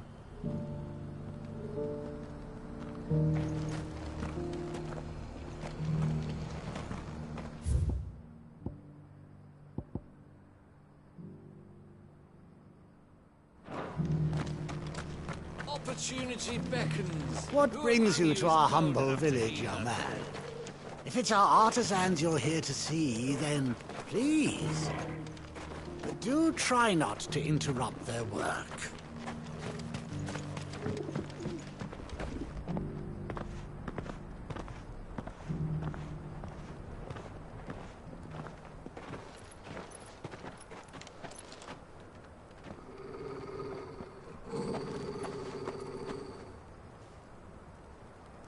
Cyril. How fares the search? Well, Your Grace, my report shall be with you ere long. Ah, yes. Yote is otherwise engaged, at my behest. And the duty of wardenship? Fulfilled. For as you see, I've been reunited with my first shield. I am Cyril, Knight of the Undying and bearer of the Burning Quill, charged with chronicling the mortal deeds of His Grace, Joshua Rosfield, Keeper of the Flame of the Phoenix, and rightful Archduke of Rosaria. I entrusted Cyril here with overseeing the investigation into Ultima's origins. Findings from his brothers and sisters afield are delivered here to be collated and catalogued. Just how many Undying are there? Not nearly enough, milady. Yet we are glad to give our all in service to the Phoenix. Such is, and has ever been, our creed. I see. You have your associates, I have mine. But you may now think of them as ours. That won't be a problem, will it? The Phoenix is our sun, and we but the shadows that quicken in his radiance. It is from the darkness that we serve. Both him and now you.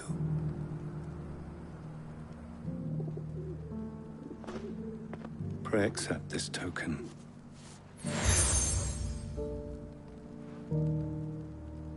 For as long as you bear it, members of our order will reveal themselves unto you.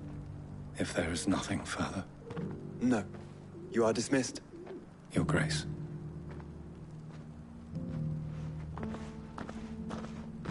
To Canva, then. We'll talk about this later. Cyril seemed very,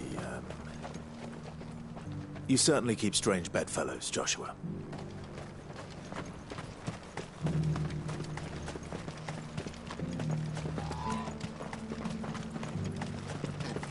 Ah, Lord Rosfield. I'm afraid I cannot stay to talk. I must leave to collect the reports of our spies in the field. Now that you wear the Phoenix down, our brothers and sisters will no doubt reveal themselves to you too. Farewell, my lord. And may the Firebird's flame burn ever in your heart. The free cities under siege. Not here. There are horrible beasts down that way. Ashen terrors who'll kill you as soon as look at you. Would that I had the strength to kill them first.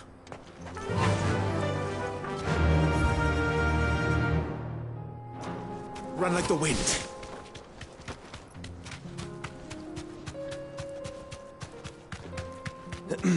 Are you sure this is the right way, brother?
You deserve a rest.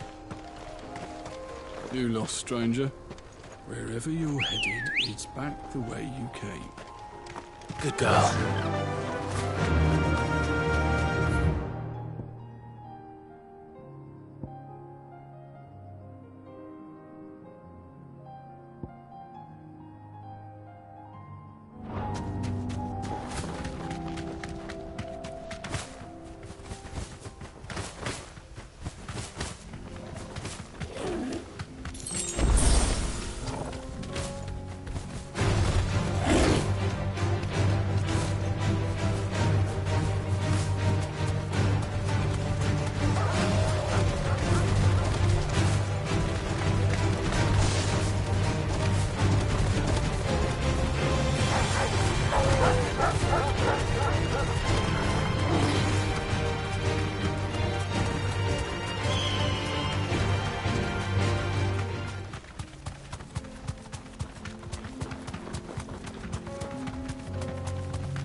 Black Skull.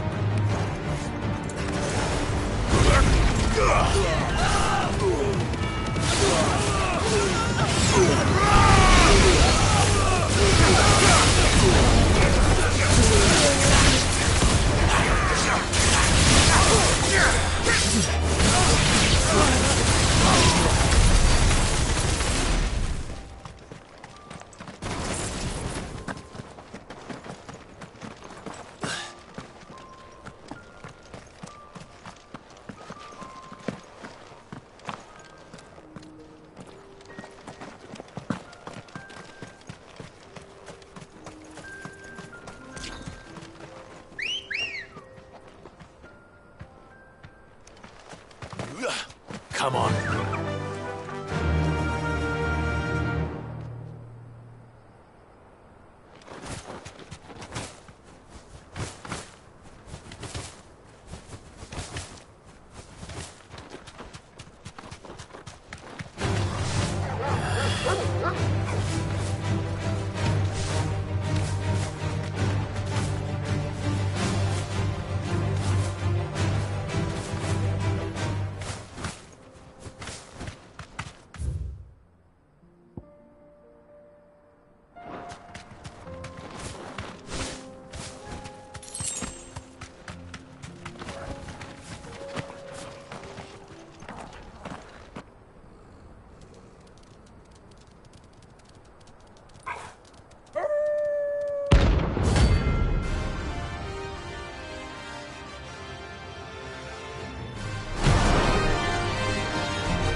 My side, Togo.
Shouldn't have messed with the leader of the pack, eh, boy?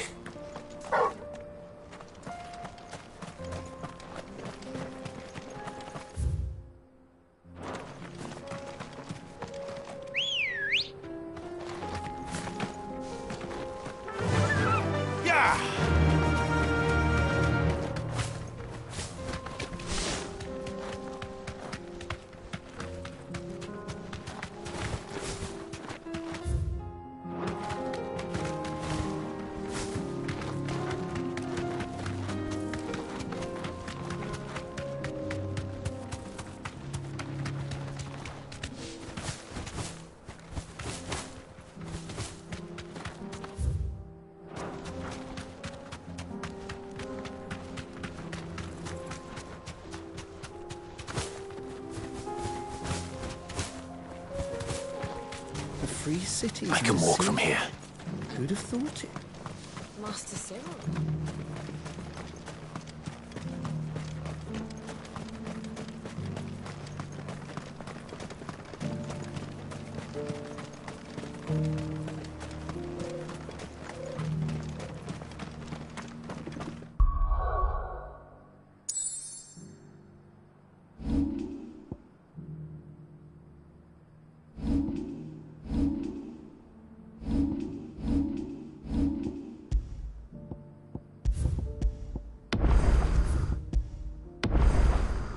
Opportunity beckons. Who among you is Is that blade for hire, perchance? Because I have a mind to make a killing. Figuratively, I hope. Well, yes and no. A passing caravan carried with it a rumor most fortuitous for one in my trade, that an elder Dread Evis had been sighted in the fields of Korava. Dread Evis are aggressive beasts. Compelled as they are to acts of violence, few survive to maturity, but those that do develop a hide of phenomenal value. A hide you want to sell? Eventually, yes. Though I would have it tanned first that it might be crafted into marvels the likes of which the world has never seen. Dread Evis skin is a rare thing indeed. But the worked hide of a well-aged beast, now that would fetch such coin that Gilbert himself might weep with envy. Bring me that beast's skin, and I will share with you the bounty of our combined labors. All right. I'll hunt your Evis. Of course you will. When one lives in such troubled times, it is a fool who lets opportunity slip his grasp. Leave Tabor through the east gate, but take the path that branches west. Once you reach the checkpoint at Tovany, you are a mere stone's throw from the fields of Korava. I eagerly await your safe, and above all, triumphant return.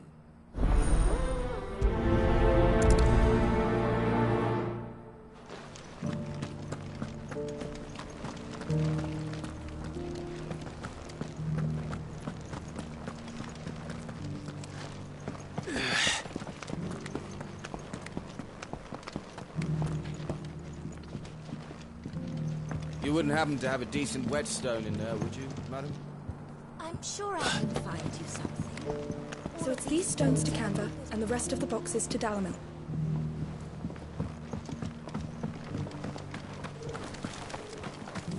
Why won't the sky go back to how it was? I don't like it. Nor do I, dearie. That Cyril fellow's an odd fish, don't you think? Well, scholarly sorts like him always are, aren't they?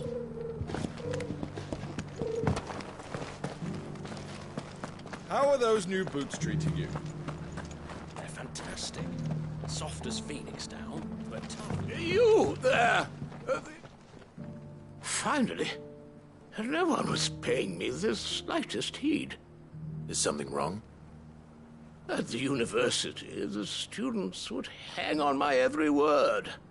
Sadly, this far from home, I'm just a vagrant greybeard. The university? You're a scholar. A specialist in ancient cultures. The most accomplished in all Valisthea, some have said. Not that I look the part in these tattered rags. In my heyday, no obstacle could have kept me from my studies. Yet here I am, a wizened windbag, bested by the many steps of Tabor. The answers I seek lying just beyond my enfeebled reach. Would you do an old man a kindness and brave the stairs in my stead? You'll be amply rewarded, of course. Climb the stairs and memorize a few inscriptions for me, assuming you know your letters, that is. Some courteous soul is rumored to have carved clues to Tabor's rich history into stones dotted about the village. 3 of them, to be precise. one each to the north, south, and east. I'm here in the hope that those carvings might shed light on a riddle I've been pondering for some time. Namely, the otherwise undocumented origins of Tabor's unique people. A people quite unlike those of neighboring lands.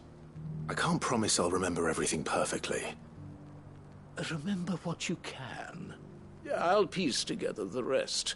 Make for the domed pavilions, and you'll have no trouble finding the stones.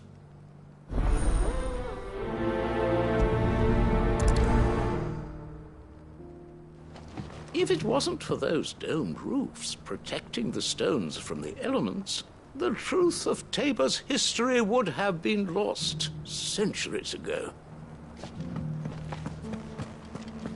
How are those new boots treating you?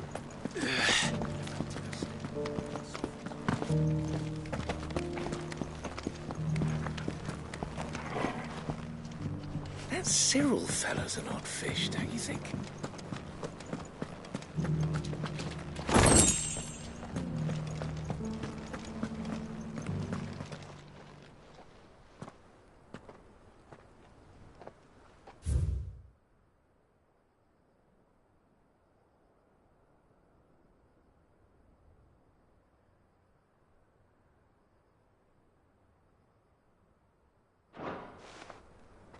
No history would be complete without mention of the mother crystals. Why won't the sky go back to how it was? So it's these stones to Canva, and the rest of the boxes to them.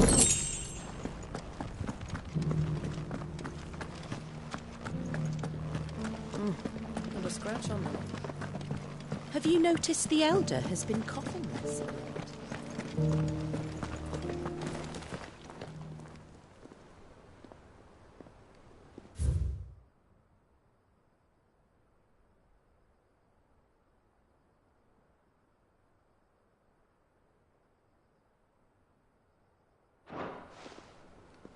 What golden plains might the wanderers have called home, I wonder?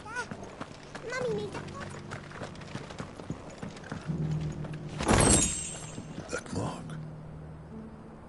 You must be Lord Rosfield. A pleasure to make your acquaintance, my lord. I, too, am a member of the cause, though I spend most of my time hunting. For the good of the village, you understand. The soil is poor here, so the people sup mostly on meat and blood. The hides, meanwhile, they make into leather and then into gill.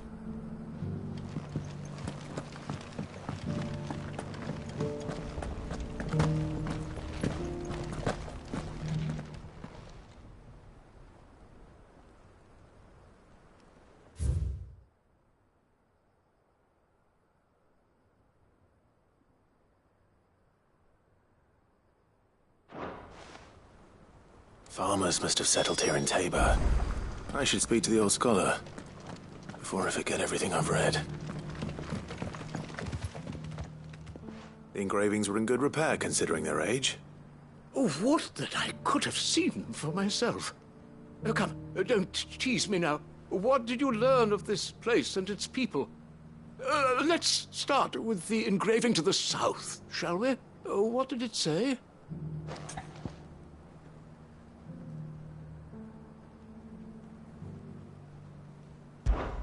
Guardians of the Crystal, the first stones of Tabor, sacred hold thy noble blood, till ends the mother's labor.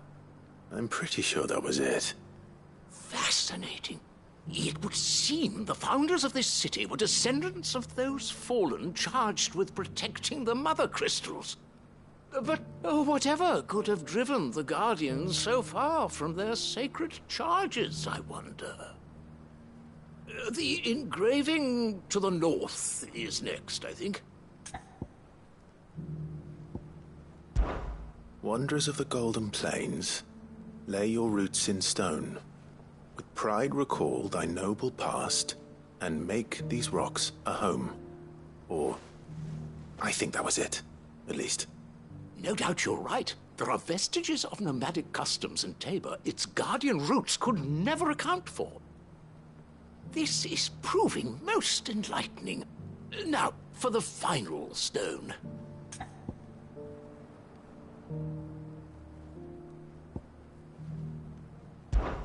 Children of the hunters, now tillers of the land, reap her promised blessing and give praise her gracious hand. That's all three. And so, we add primitive farmers to Tabor's founding peoples, the final piece of the puzzle. 3 engravings, 1 for each of the 3 peoples to have settled Tabor in ancient times. Guardians of the Mother Crystal, wanderers from across the plains, and last but certainly not least, hunters turned farmers. Little wonder it was so difficult to trace the roots of Tabor's culture. Those roots reached down through 3 distinct traditions. Nonetheless, one cannot help but wonder why this fact is not better known among scholars, given that the stones stand here for all to see. Too many stairs, perhaps. Ha! Too many by far. Here, and thank you.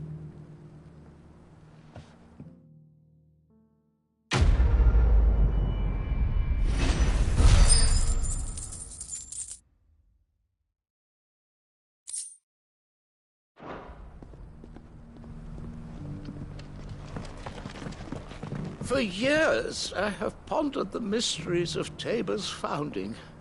Would that I had made the journey as a younger man, when stairs held none of their terror.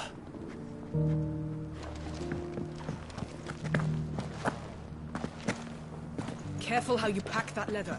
Any creases or scratches.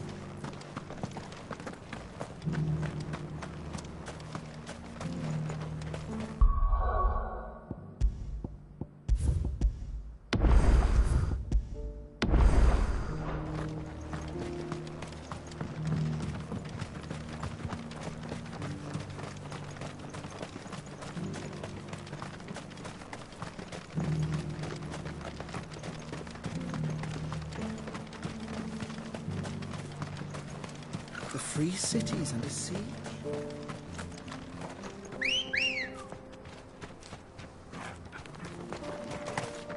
Ready, go? Faster!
You deserve a rest. Old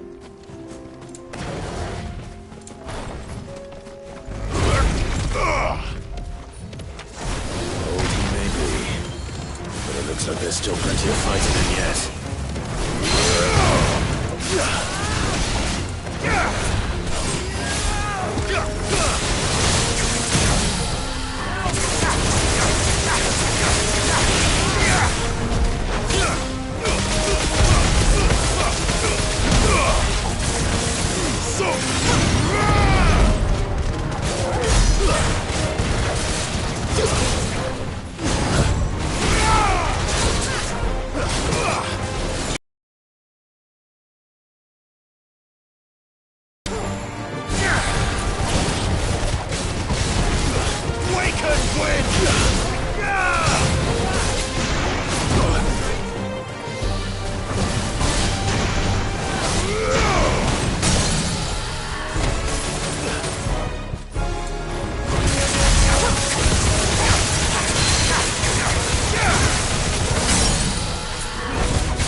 Here's your hide, as requested.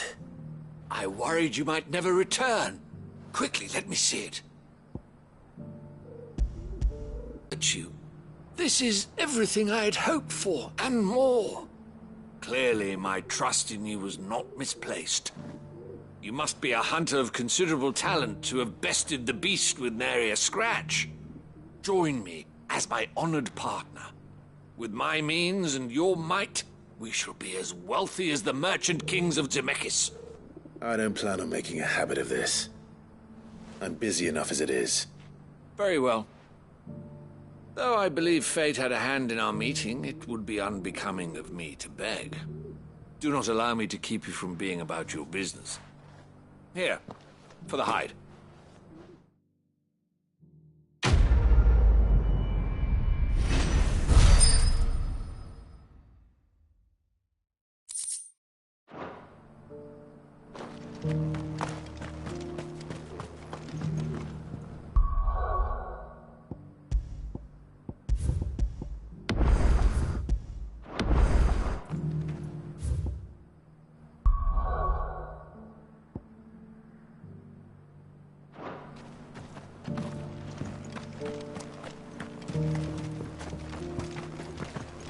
Stand back, friend.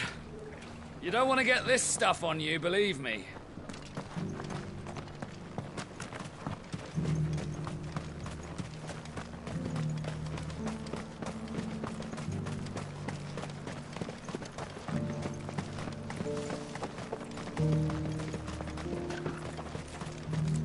The free cities and the sea.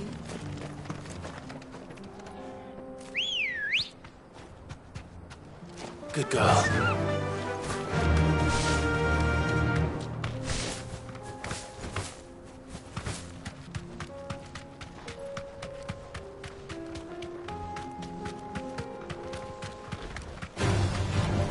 Orcs. Then let us be rid of them. Straight home now.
Safe.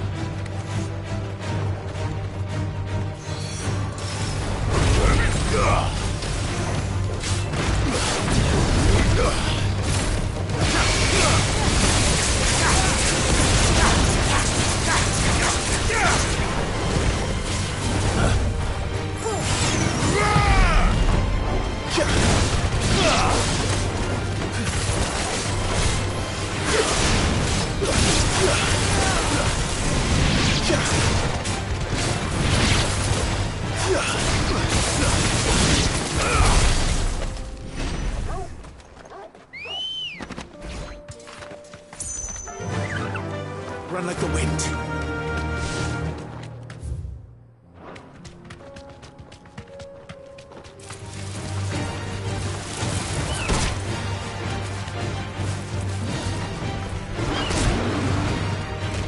You deserve a rest.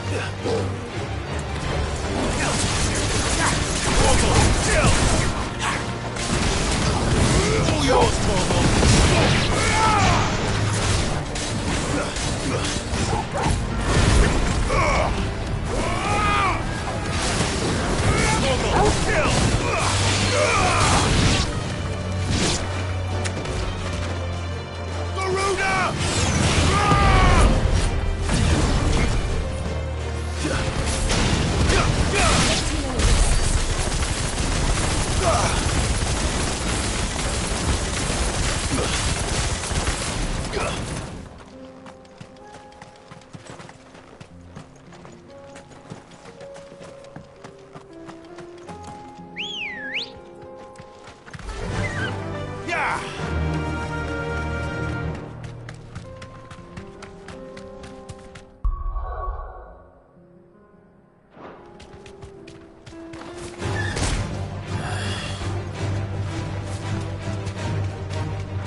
Clive.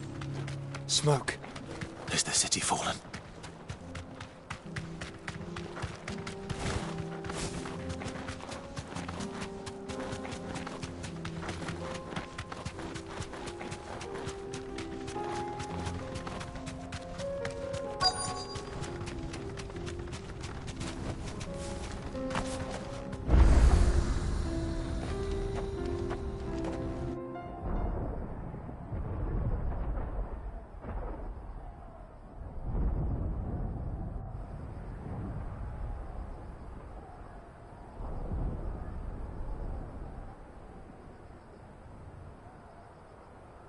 The free men are still holding their own, then.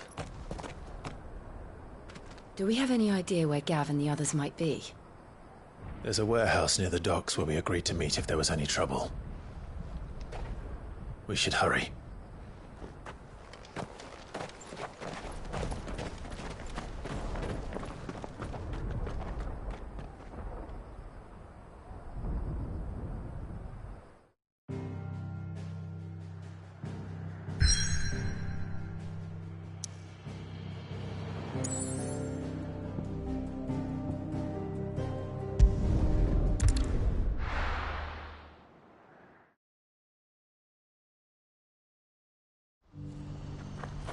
What's happened?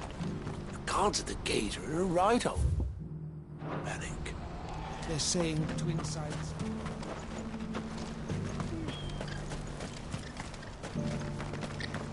If we're going to do this, we'll... Clive, your timing is impeccable.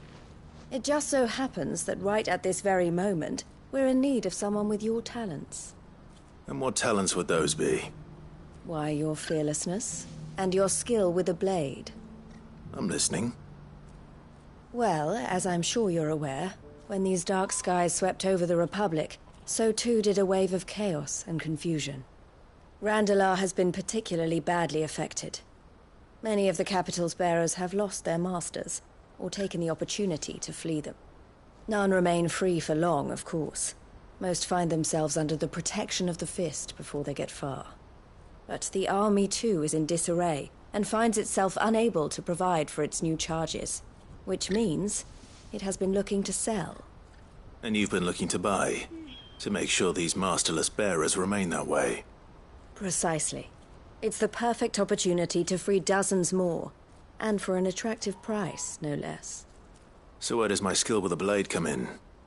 Though we may have the funds to buy these bearers, we have nowhere to house them. So we've been searching for a place where they can be resettled. Somewhere far from the prying eyes of those who would see them enslaved once more. And we believe we have found one. Cashlock. A small hamlet hidden in a canyon. The place was abandoned a long time ago, but when the men moved out, the beasts moved in. And so we seek the aid of a fearless swordsman to encourage them to look elsewhere. You'll help, won't you? How could I refuse? Excellent. Theo, if you wouldn't mind making arrangements for the transportation of our guests, as we discussed. Of course. Leave everything with me. Sounds like you'll have your work cut out for you. I will. We have an entire village to stock and furnish. Residents and all. Even if I begin right now, I'll be working day and night. So I'd better get started. Try to clear the place out before the wagons roll in, won't you? I'll do my best. You will find a village in Chairdra's Thread, past Lateney's Cleft. My man there will open the gate for you. All right. Wish me luck. I'm sure you won't need it.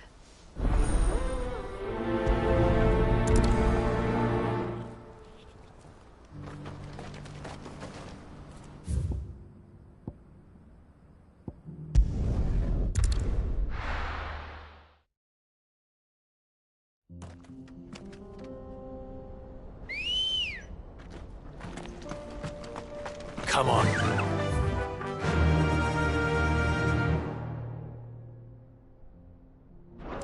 Yeah!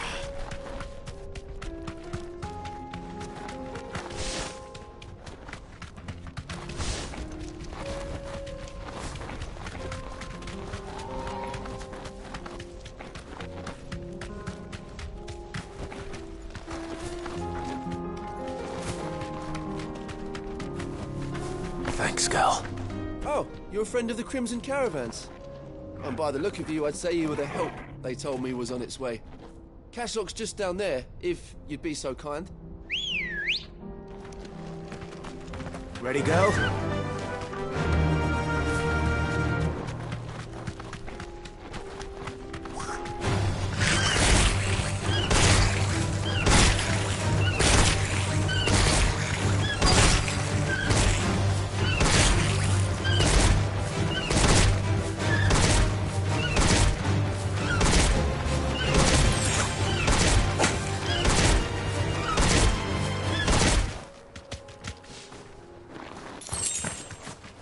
Must have been a nice place once. And it will be again.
I think that's the last of them.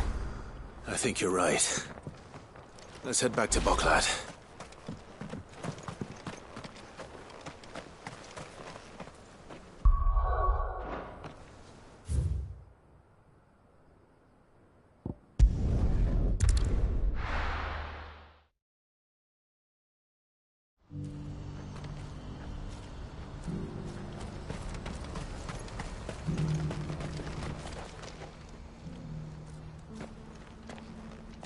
Is something the matter, Theodore?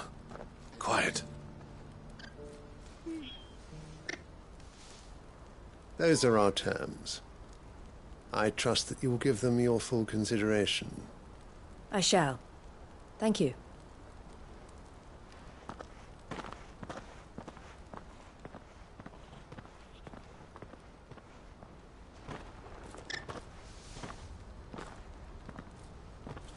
Him again. Someone you know? Yes. And, no. But enough about him. How did you fare down in Cashlock? It's done. The village is safe now. You made quick work of it, as always. I should go and let Eloise know.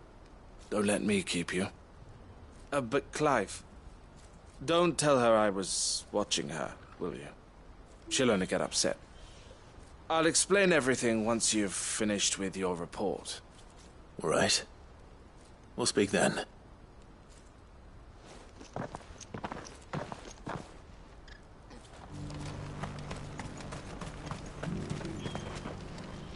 Eloise, I just got back from Cashlock. The village should be safe now. Thank you, Clive. Here, something for your trouble. Well then, now that you have laid the groundwork for our little project, I suppose we'd better finish the job. The first thing we'll need to do is make sure our offer for the bearers is accepted. You're still in negotiations? We are. A trusted colleague has been dealing with the Fist on our behalf, but things have been trickier than we anticipated. I suppose it's to be expected. This is the army we're dealing with. Fighting's what they do. But we shall emerge victorious in the end. Well, if you need any help, you know where to find me. I'm not sure I do, but thank you all the same.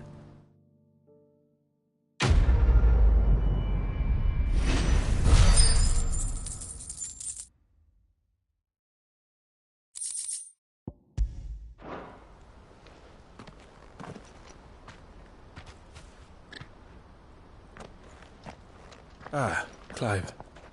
You wanted to talk? The man I was watching earlier, the one speaking to my sister. He represents the Silver Peak Consortium. It's one of the bigger trading houses. I don't think I've heard of them. Well, every trader in Dharmekia has. They operate across the length and breadth of the Republic, and they're still expanding. They've been trying to get Eloise to join their ranks for some time now, and judging by her reaction earlier, I'd say she had half a mind to accept their latest offer. And you'd rather she didn't? I would rather she did what makes her happy. And I would never deny her such an opportunity. Eloise saved me from slavery, and we have striven to save others like me ever since. But this was not the life my sister wanted, nor the one she deserves. I won't let her give up on her dreams again for my sake. She freed me from my bonds, and she must be freed from hers in turn. You're a good man, Theo. I have always been grateful for what my sister did for me, and I want to repay the favor by letting her live her own life. But each time an opportunity to do just that arises, she turns it down. For my sake. She loves you. And I love her. Which is why I want this time to be different. To show her that I don't need to be watched over anymore. Though I'm sure I'll still need some help from time to time. I trust that I can count on you. Always. Thank you, Clive. Well then, I had better get back to work. These bearers aren't going to move themselves. That's a job for the Crimson Caravans.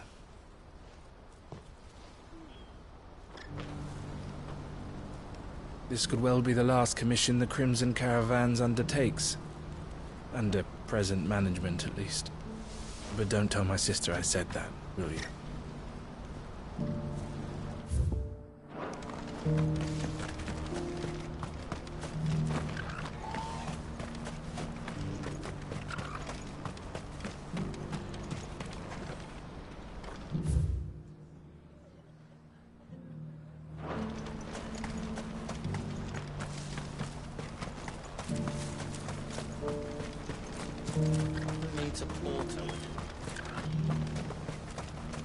It's only a matter of time before the army agree to our terms.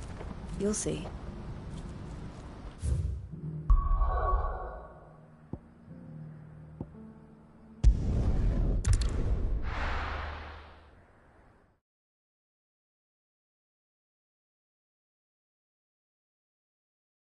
I'll be taking you all to a storehouse in the Bales. Leave...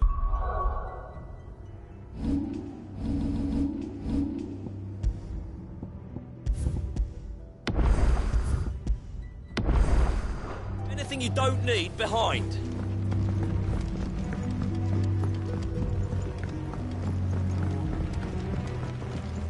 You know what you have to do.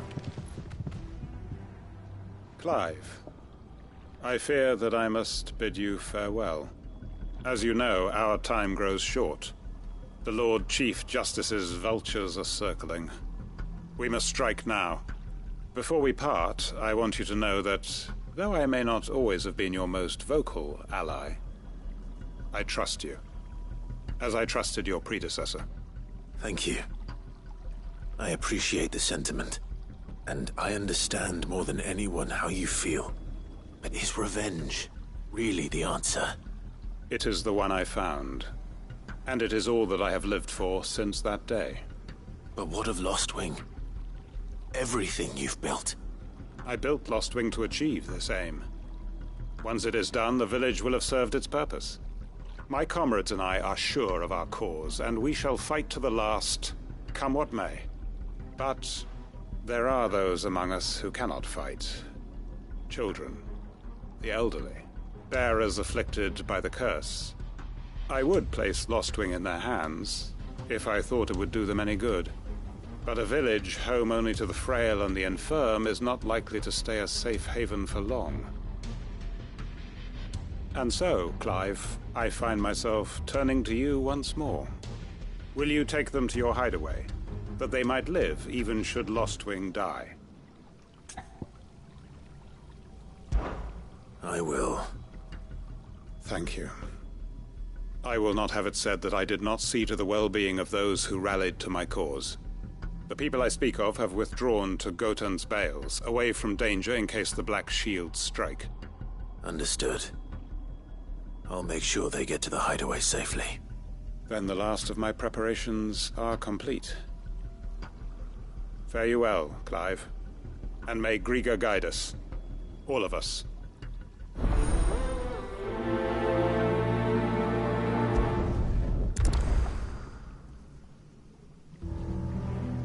Those who cannot join us in the coming fight are gathered at Gotan's Bales. I would ask that you see them to safety. I'll search the village one last time for any stragglers. Then join Master Quinton and get some justice. Come then, brother. We are awaited in Gotan's Bales.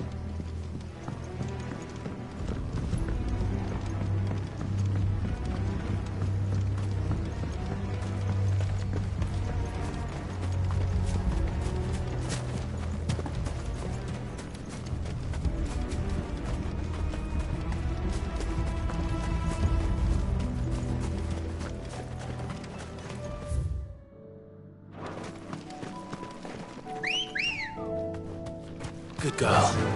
Yeah!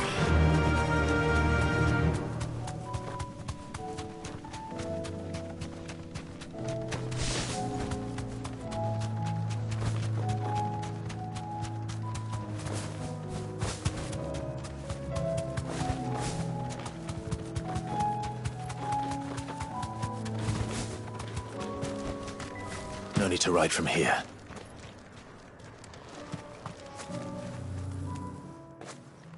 Everyone, Quinton has asked that you come with me. He can no longer guarantee your protection, but I can. There's a safe place I can take you to. Well, if that's what the Master thinks best. Sid, none of us would be standing here today if it weren't for Master Quinton. We owe him our lives. So we ain't about to start telling him what he should do with his. If he's saying we ain't safe in Lost Wing no more, it's 'cause he ain't coming back. And if that's what has to happen, then so be it. I only hope he can see this through to the end. That we get to see justice done. I hope so too. Oi! You lot! Where's everyone else? They ain't already left, have they? They've gone with Master Quinton. Fuck! Fuck! Fuck! What's wrong? I've just come from the Justice's Manor. We have to get Quinton to call off the attack. It ain't just the Black Shields protecting the place. He's got a guard dog and all. A fucking monster. They don't stand a chance against that thing. If I don't get the message to them, they're all gonna fucking die. No. We can't let this happen. Sid! Don't worry about us. You've got to catch up with him. We can't let Quinton die before that bastard does. All right. I'll do what I can. Where is this manor? It's way over to the east, through the woods. Heavenhall, he calls it. Promise us, Sid. Promise us you'll do what you can. The manor's to the east of Lostwing, through the woods. Quinton and the others will be halfway there already. You have to hurry. Please, Sid, you've got to catch up with him. Don't let all our work be in vain.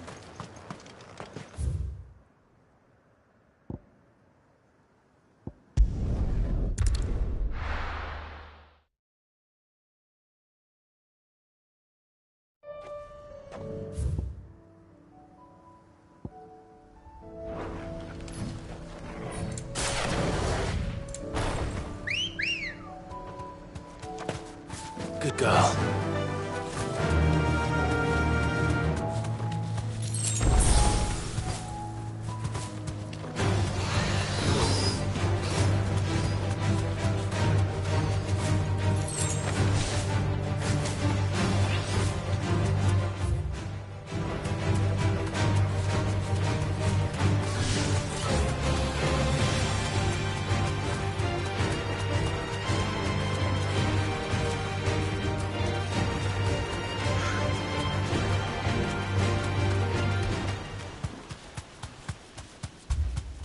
Clive, look. No. Don't tell me we're too late.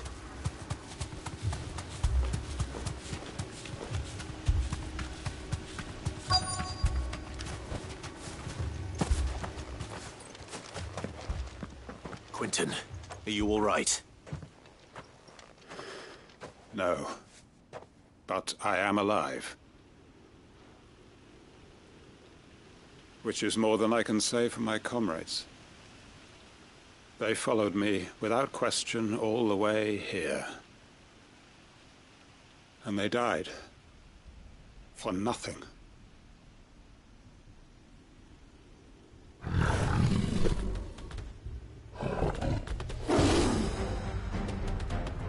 This must be the guard dog.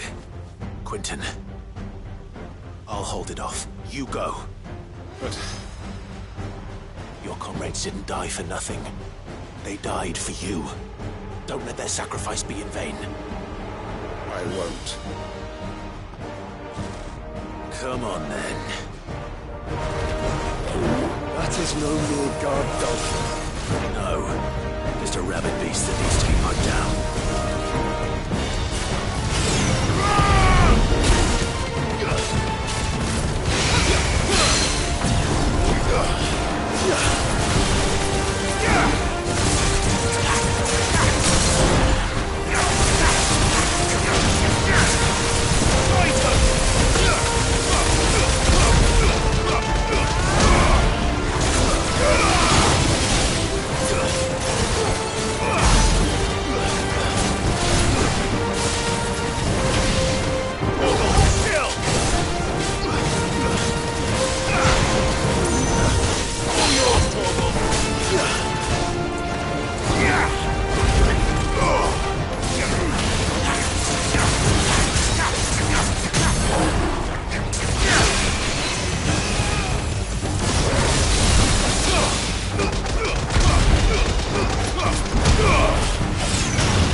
If only we'd arrived earlier.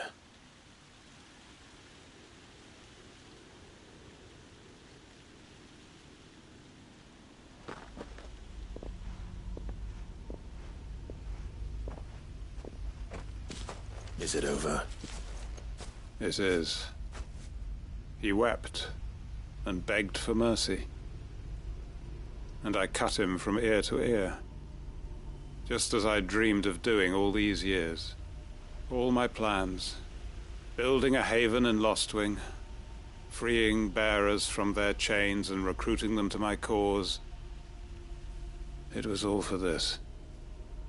But what is this? Justice? My faithful comrades. All those lives lost, so that I might take another. Quinton. Master Quinton! Oh, thank Grieger you're safe. You're alive. And so are you. I'm so sorry. I tried to warn you about that thing. And I hate to say it, but there's more bad news. It's Lostwing. It's been flooded. What?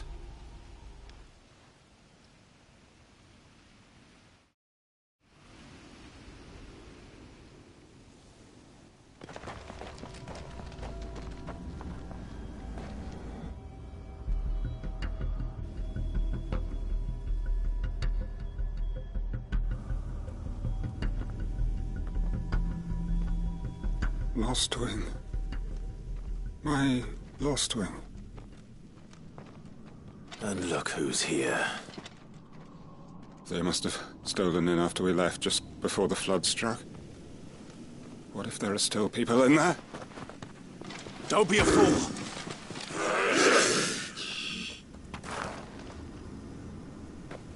Damn it.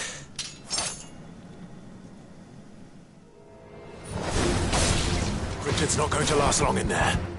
Then we finish this quickly.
Quinton! Hold on. I'm gonna get you out of here!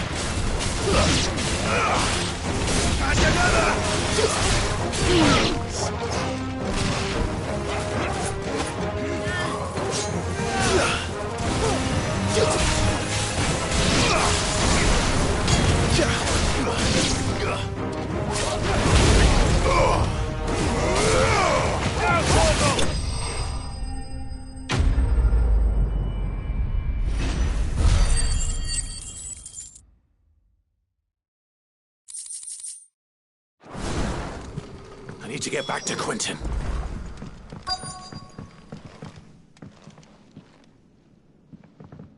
Quentin! Quentin! Look at me! Thank the Founder. He hasn't turned. I'm going to get you out of here.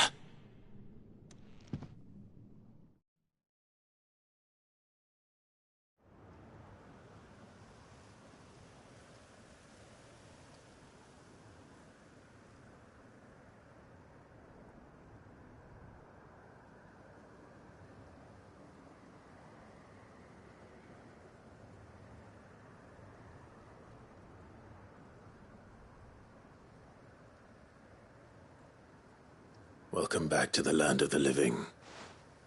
Is Lostwing? The flood has filled the valley.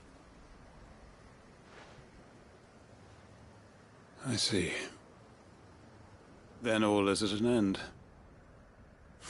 A strange way to achieve one's life's ambition.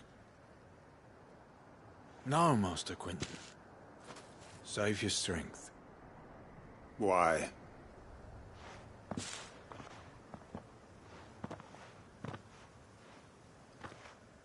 All that I strove for is gone. Only emptiness remains. I have nothing left to live for. What the heck are you on about?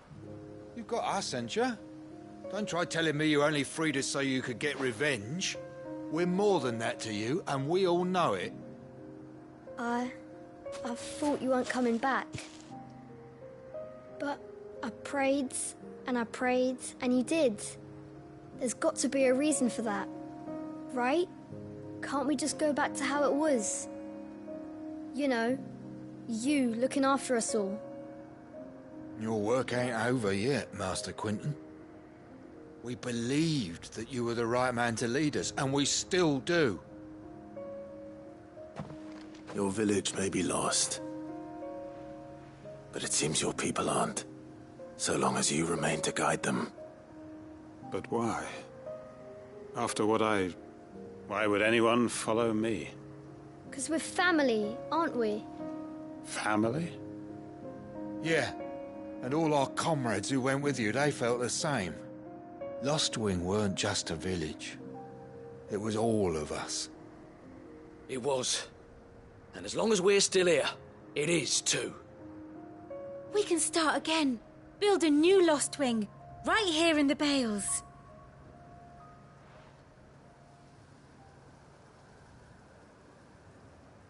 A fresh start. One life ends, and another begins. Why just a village? We could build towns. A nation, even. What's to stop us? That's the Master Quentin we know. Please. I am nobody's master. Quentin will suffice. After all, we are family.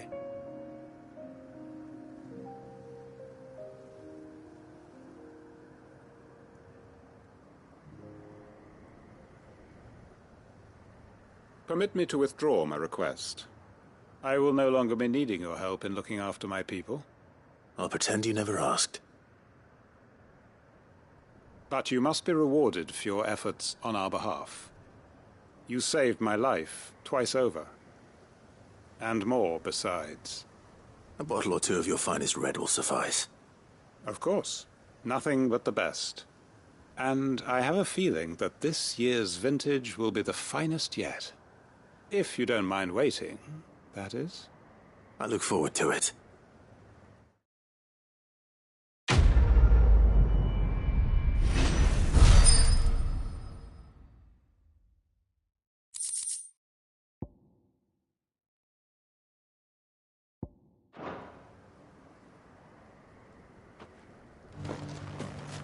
They are right, you know. Lostwing can be rebuilt. It was more than a mere village. More than a staging ground for revenge. It was a vision of how life might be. Of how we who have suffered can come to find family again. I'd have followed Quentin to that manor if I could have done, and I'll keep following him now. Wherever that surly bastard cares to lead us. Quentin's gonna build us new Lost Wing, and I'm gonna help.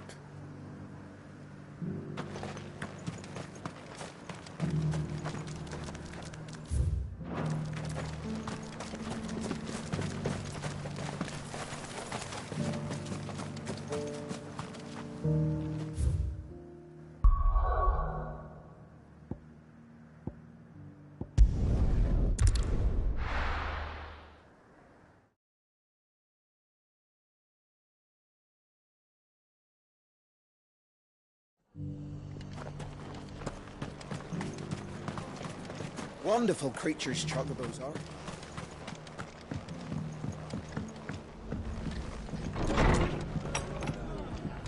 Martha's got a big heart. It's a pity there's so many. Ah, Clive. Just the man I was hoping to see. Oh? And why is that? You remember how some of Sir Wade's guardians took up residence here after the Akashic attacked? Well, now the rest have come to join him. Seems their barracks in the Lazarus have been lost to an ether flood. Now, I don't mind having a few more brave boys around to keep them animals at bay. I ain't daft after all. But we ain't got nowhere for 'em to bed down. Poor buggers are having to make do with haylofts and chocobo pens. I'd build 'em a new barracks here if I could. But where would I put 'em? There just ain't enough room up here on the rock. Which leaves us in a bit of a pickle. The people we're counting on to keep us safe are living like beggars. I see. And it ain't just that lot. There's bears to think about too. There's been more and more of them turning up lately, coming from all over looking for safe haven. But there's only so many we can shelter with the room we've got. We can't keep cramming more and more people into less and less space. What we need is a new home for our new arrivals. And that's what I was hoping you might help me with. If it ain't too much of a burden, of course. It's no burden. Thank you, Clive. So, where were you thinking of making this new home? Well, I reckon we could do a lot worse than Eastpool. Eastpool. It's been a long time since I thought about that place. It was a tragedy, what happened. And if any of us could have done anything to stop it, we would have. But what's done is done. And those who lived there wouldn't have wanted the village they loved to be left in ruins. I suppose you're right. The blight might be pressing in, but I reckon it's got a good few years left in it yet. There's just one problem. A band of cutthroats have made it their den, and they don't seem like they'll be moving on in a hurry. Nasty bastards they are too. I've lost some good men to their raids. Would have sent someone to clear 'em out sooner if my boys didn't already have their hands full fending off the Akashic. But now we've got a few more guardians of the flame to call on. I reckon it's time we made our move. What do you say? Fancy leading a raiding party? I do. Eastpool was once home to people I loved. I won't have bandits sully those memories. I'll gladly drive them out of there. And I know the men will gladly follow you. I've already shared a few thoughts with Sir Wade about how we might be able to win the place back. And I dare say he's got some ideas of his own too. Why don't you go and talk to him? Of course.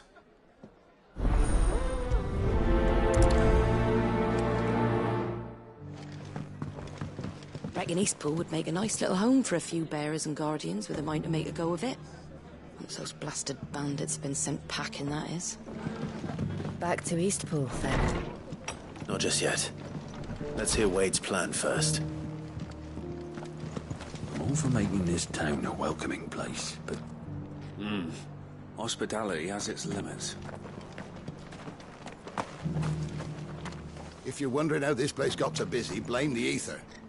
Guardians, bearers, folks from all over have come, seeking refuge from the floods, and the poor devils that drowned in them. For us who've lived here since back in Elwyn's day, it takes some getting used to. And sooner or later it's gonna take some sorting out. So Wade, it's good to see you well. And you, Lord Rossfield. And you. I spoke with Martha. She tells me you have plans to free Eastpool and make it your own. That's right, though it was mostly her idea. I rather fear my men have been treading on her toes somewhat since joining us, not to mention each other's. And then there are the bearers, men and women who found the courage to flee their masters and sought refuge here. We need somewhere to settle them, and I can think of worse places than Eastpool. As can I. Which is why I agreed to help you win it back. That's very kind of you. I'd be most grateful if you would. With you beside us, we shall soon send that rabble of rogues running for the hills. So, what can you tell me? That thankfully there aren't too many of them. Fewer than a dozen at our last count. And rather less, thankfully, the road that leads there will more than likely still be crawling with Akashic. A small force would suffice to clear the village, but if the Akashic were to follow them in, that force could end up trapped between a rock and a very hard place indeed. I'll head into Eastpool and deal with the bandits. You and the Guardians can stay outside the village and fend off any Akashic who come too close. Make sure I'm not taken unawares. I can't ask you to bear all that risk yourself, my lord. The Akashic are the bigger risk. I can handle a few bandits. Well, if you're sure, I shall summon my men at once. Shall I wait for you here? No need, my lord. You go on ahead. We'll be with you before long. All right. I'll meet you at Eastpool then. We shall see you there. And may victory await our coming.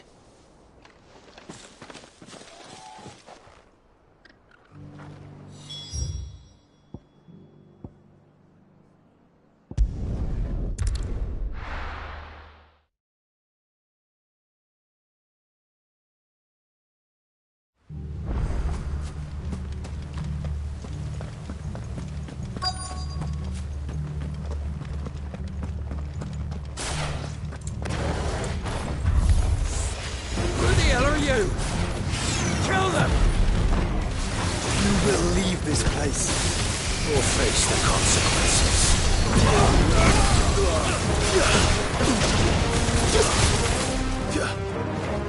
To me, blades! Sword and stone!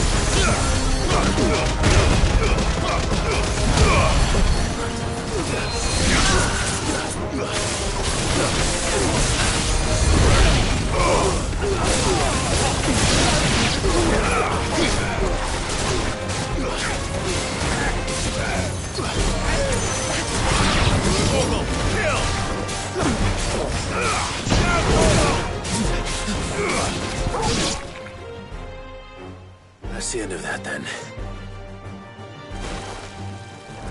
Or maybe not.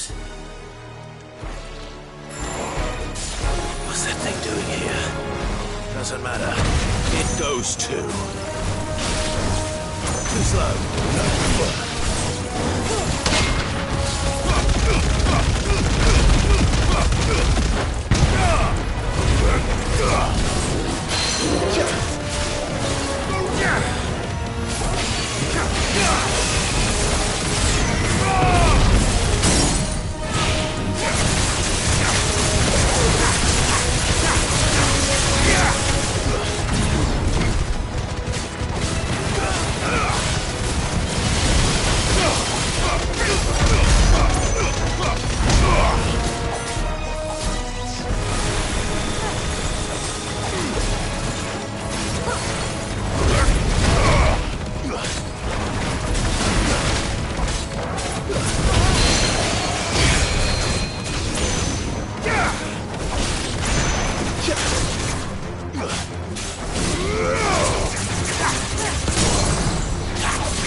Any more surprises? take that as a no. Bravo. A magnificent display, my lord. You were watching? I thought you were keeping an eye out for a Kashik. We were. Put down more than a few on the road, then arrived just in time to see you slay that... whatever it was. Let's hope it was the last of its kind. Though I expect you and the Guardians will be up to the challenge should another appear. I would hope so, my lord. Your men will be bringing the bearers who'll be living here, I assume.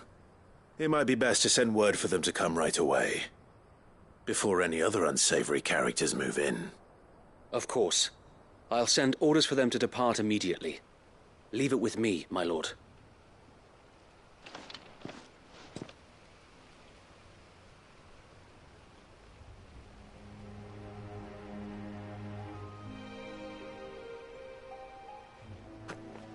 Home.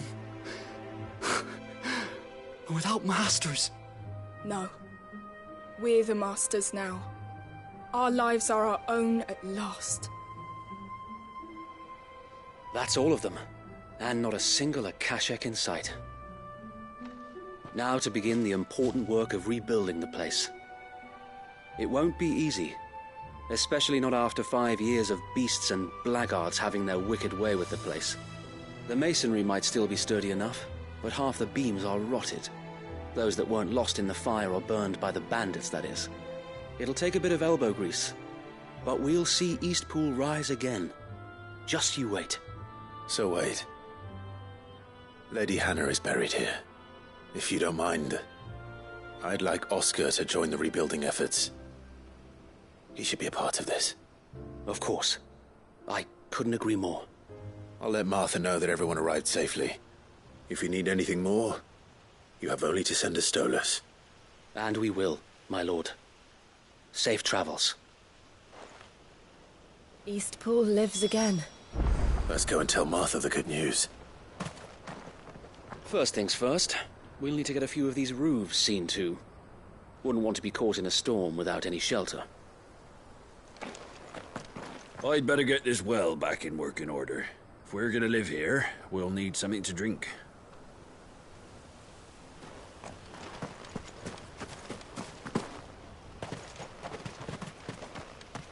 Well, there's a lot that needs doing, and no mistake. We'll have to fatten the bearers up a bit so they can pull their weight and actually make a difference.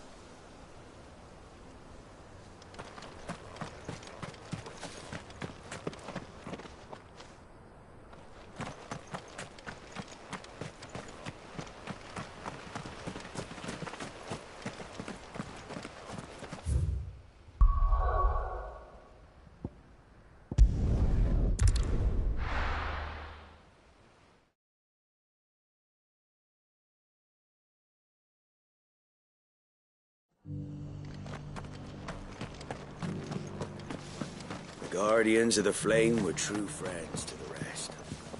They fought our enemies, manned our barricades, joined us on our patrols.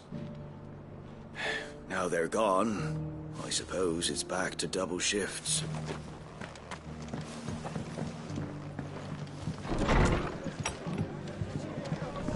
Can't say it wasn't a relief to see the better part of the Guardians finally taking their leave. We barely had room to breathe, what with them and us and all the others all crammed in together. They were good lads, though. I'll miss not having them around. Are the bearers taking well to their new home, do you know? I sometimes worry how they'll manage without me to cook and clean for them. Ah, there you are. All went well then. Sir Wade told me you got rid of the bandits while his lot kept an eye out. Nicely done. And what's all this about some shape-shifting nightmare showing up? On second thoughts, don't tell me. It'll only give me nightmares of me own. What matters is you did it. And now we can build our new village. I suppose it will be. What will you call it? What else? Eastpool. Sir Wade said it best. There's plenty bad happened to that place. But that don't undo the good that happened there. No need to throw the baby out with the bathwater. Did Wade say that? Well, something along those lines. Anyway, the poor souls might have made it to Eastpool, but their work ain't done yet. So the way I see it, neither is mine. If it's food or lumber or strong backs they need, the rest is ready to provide it. Thank you, Martha. No, thank you. You didn't have to help us. I wanted to.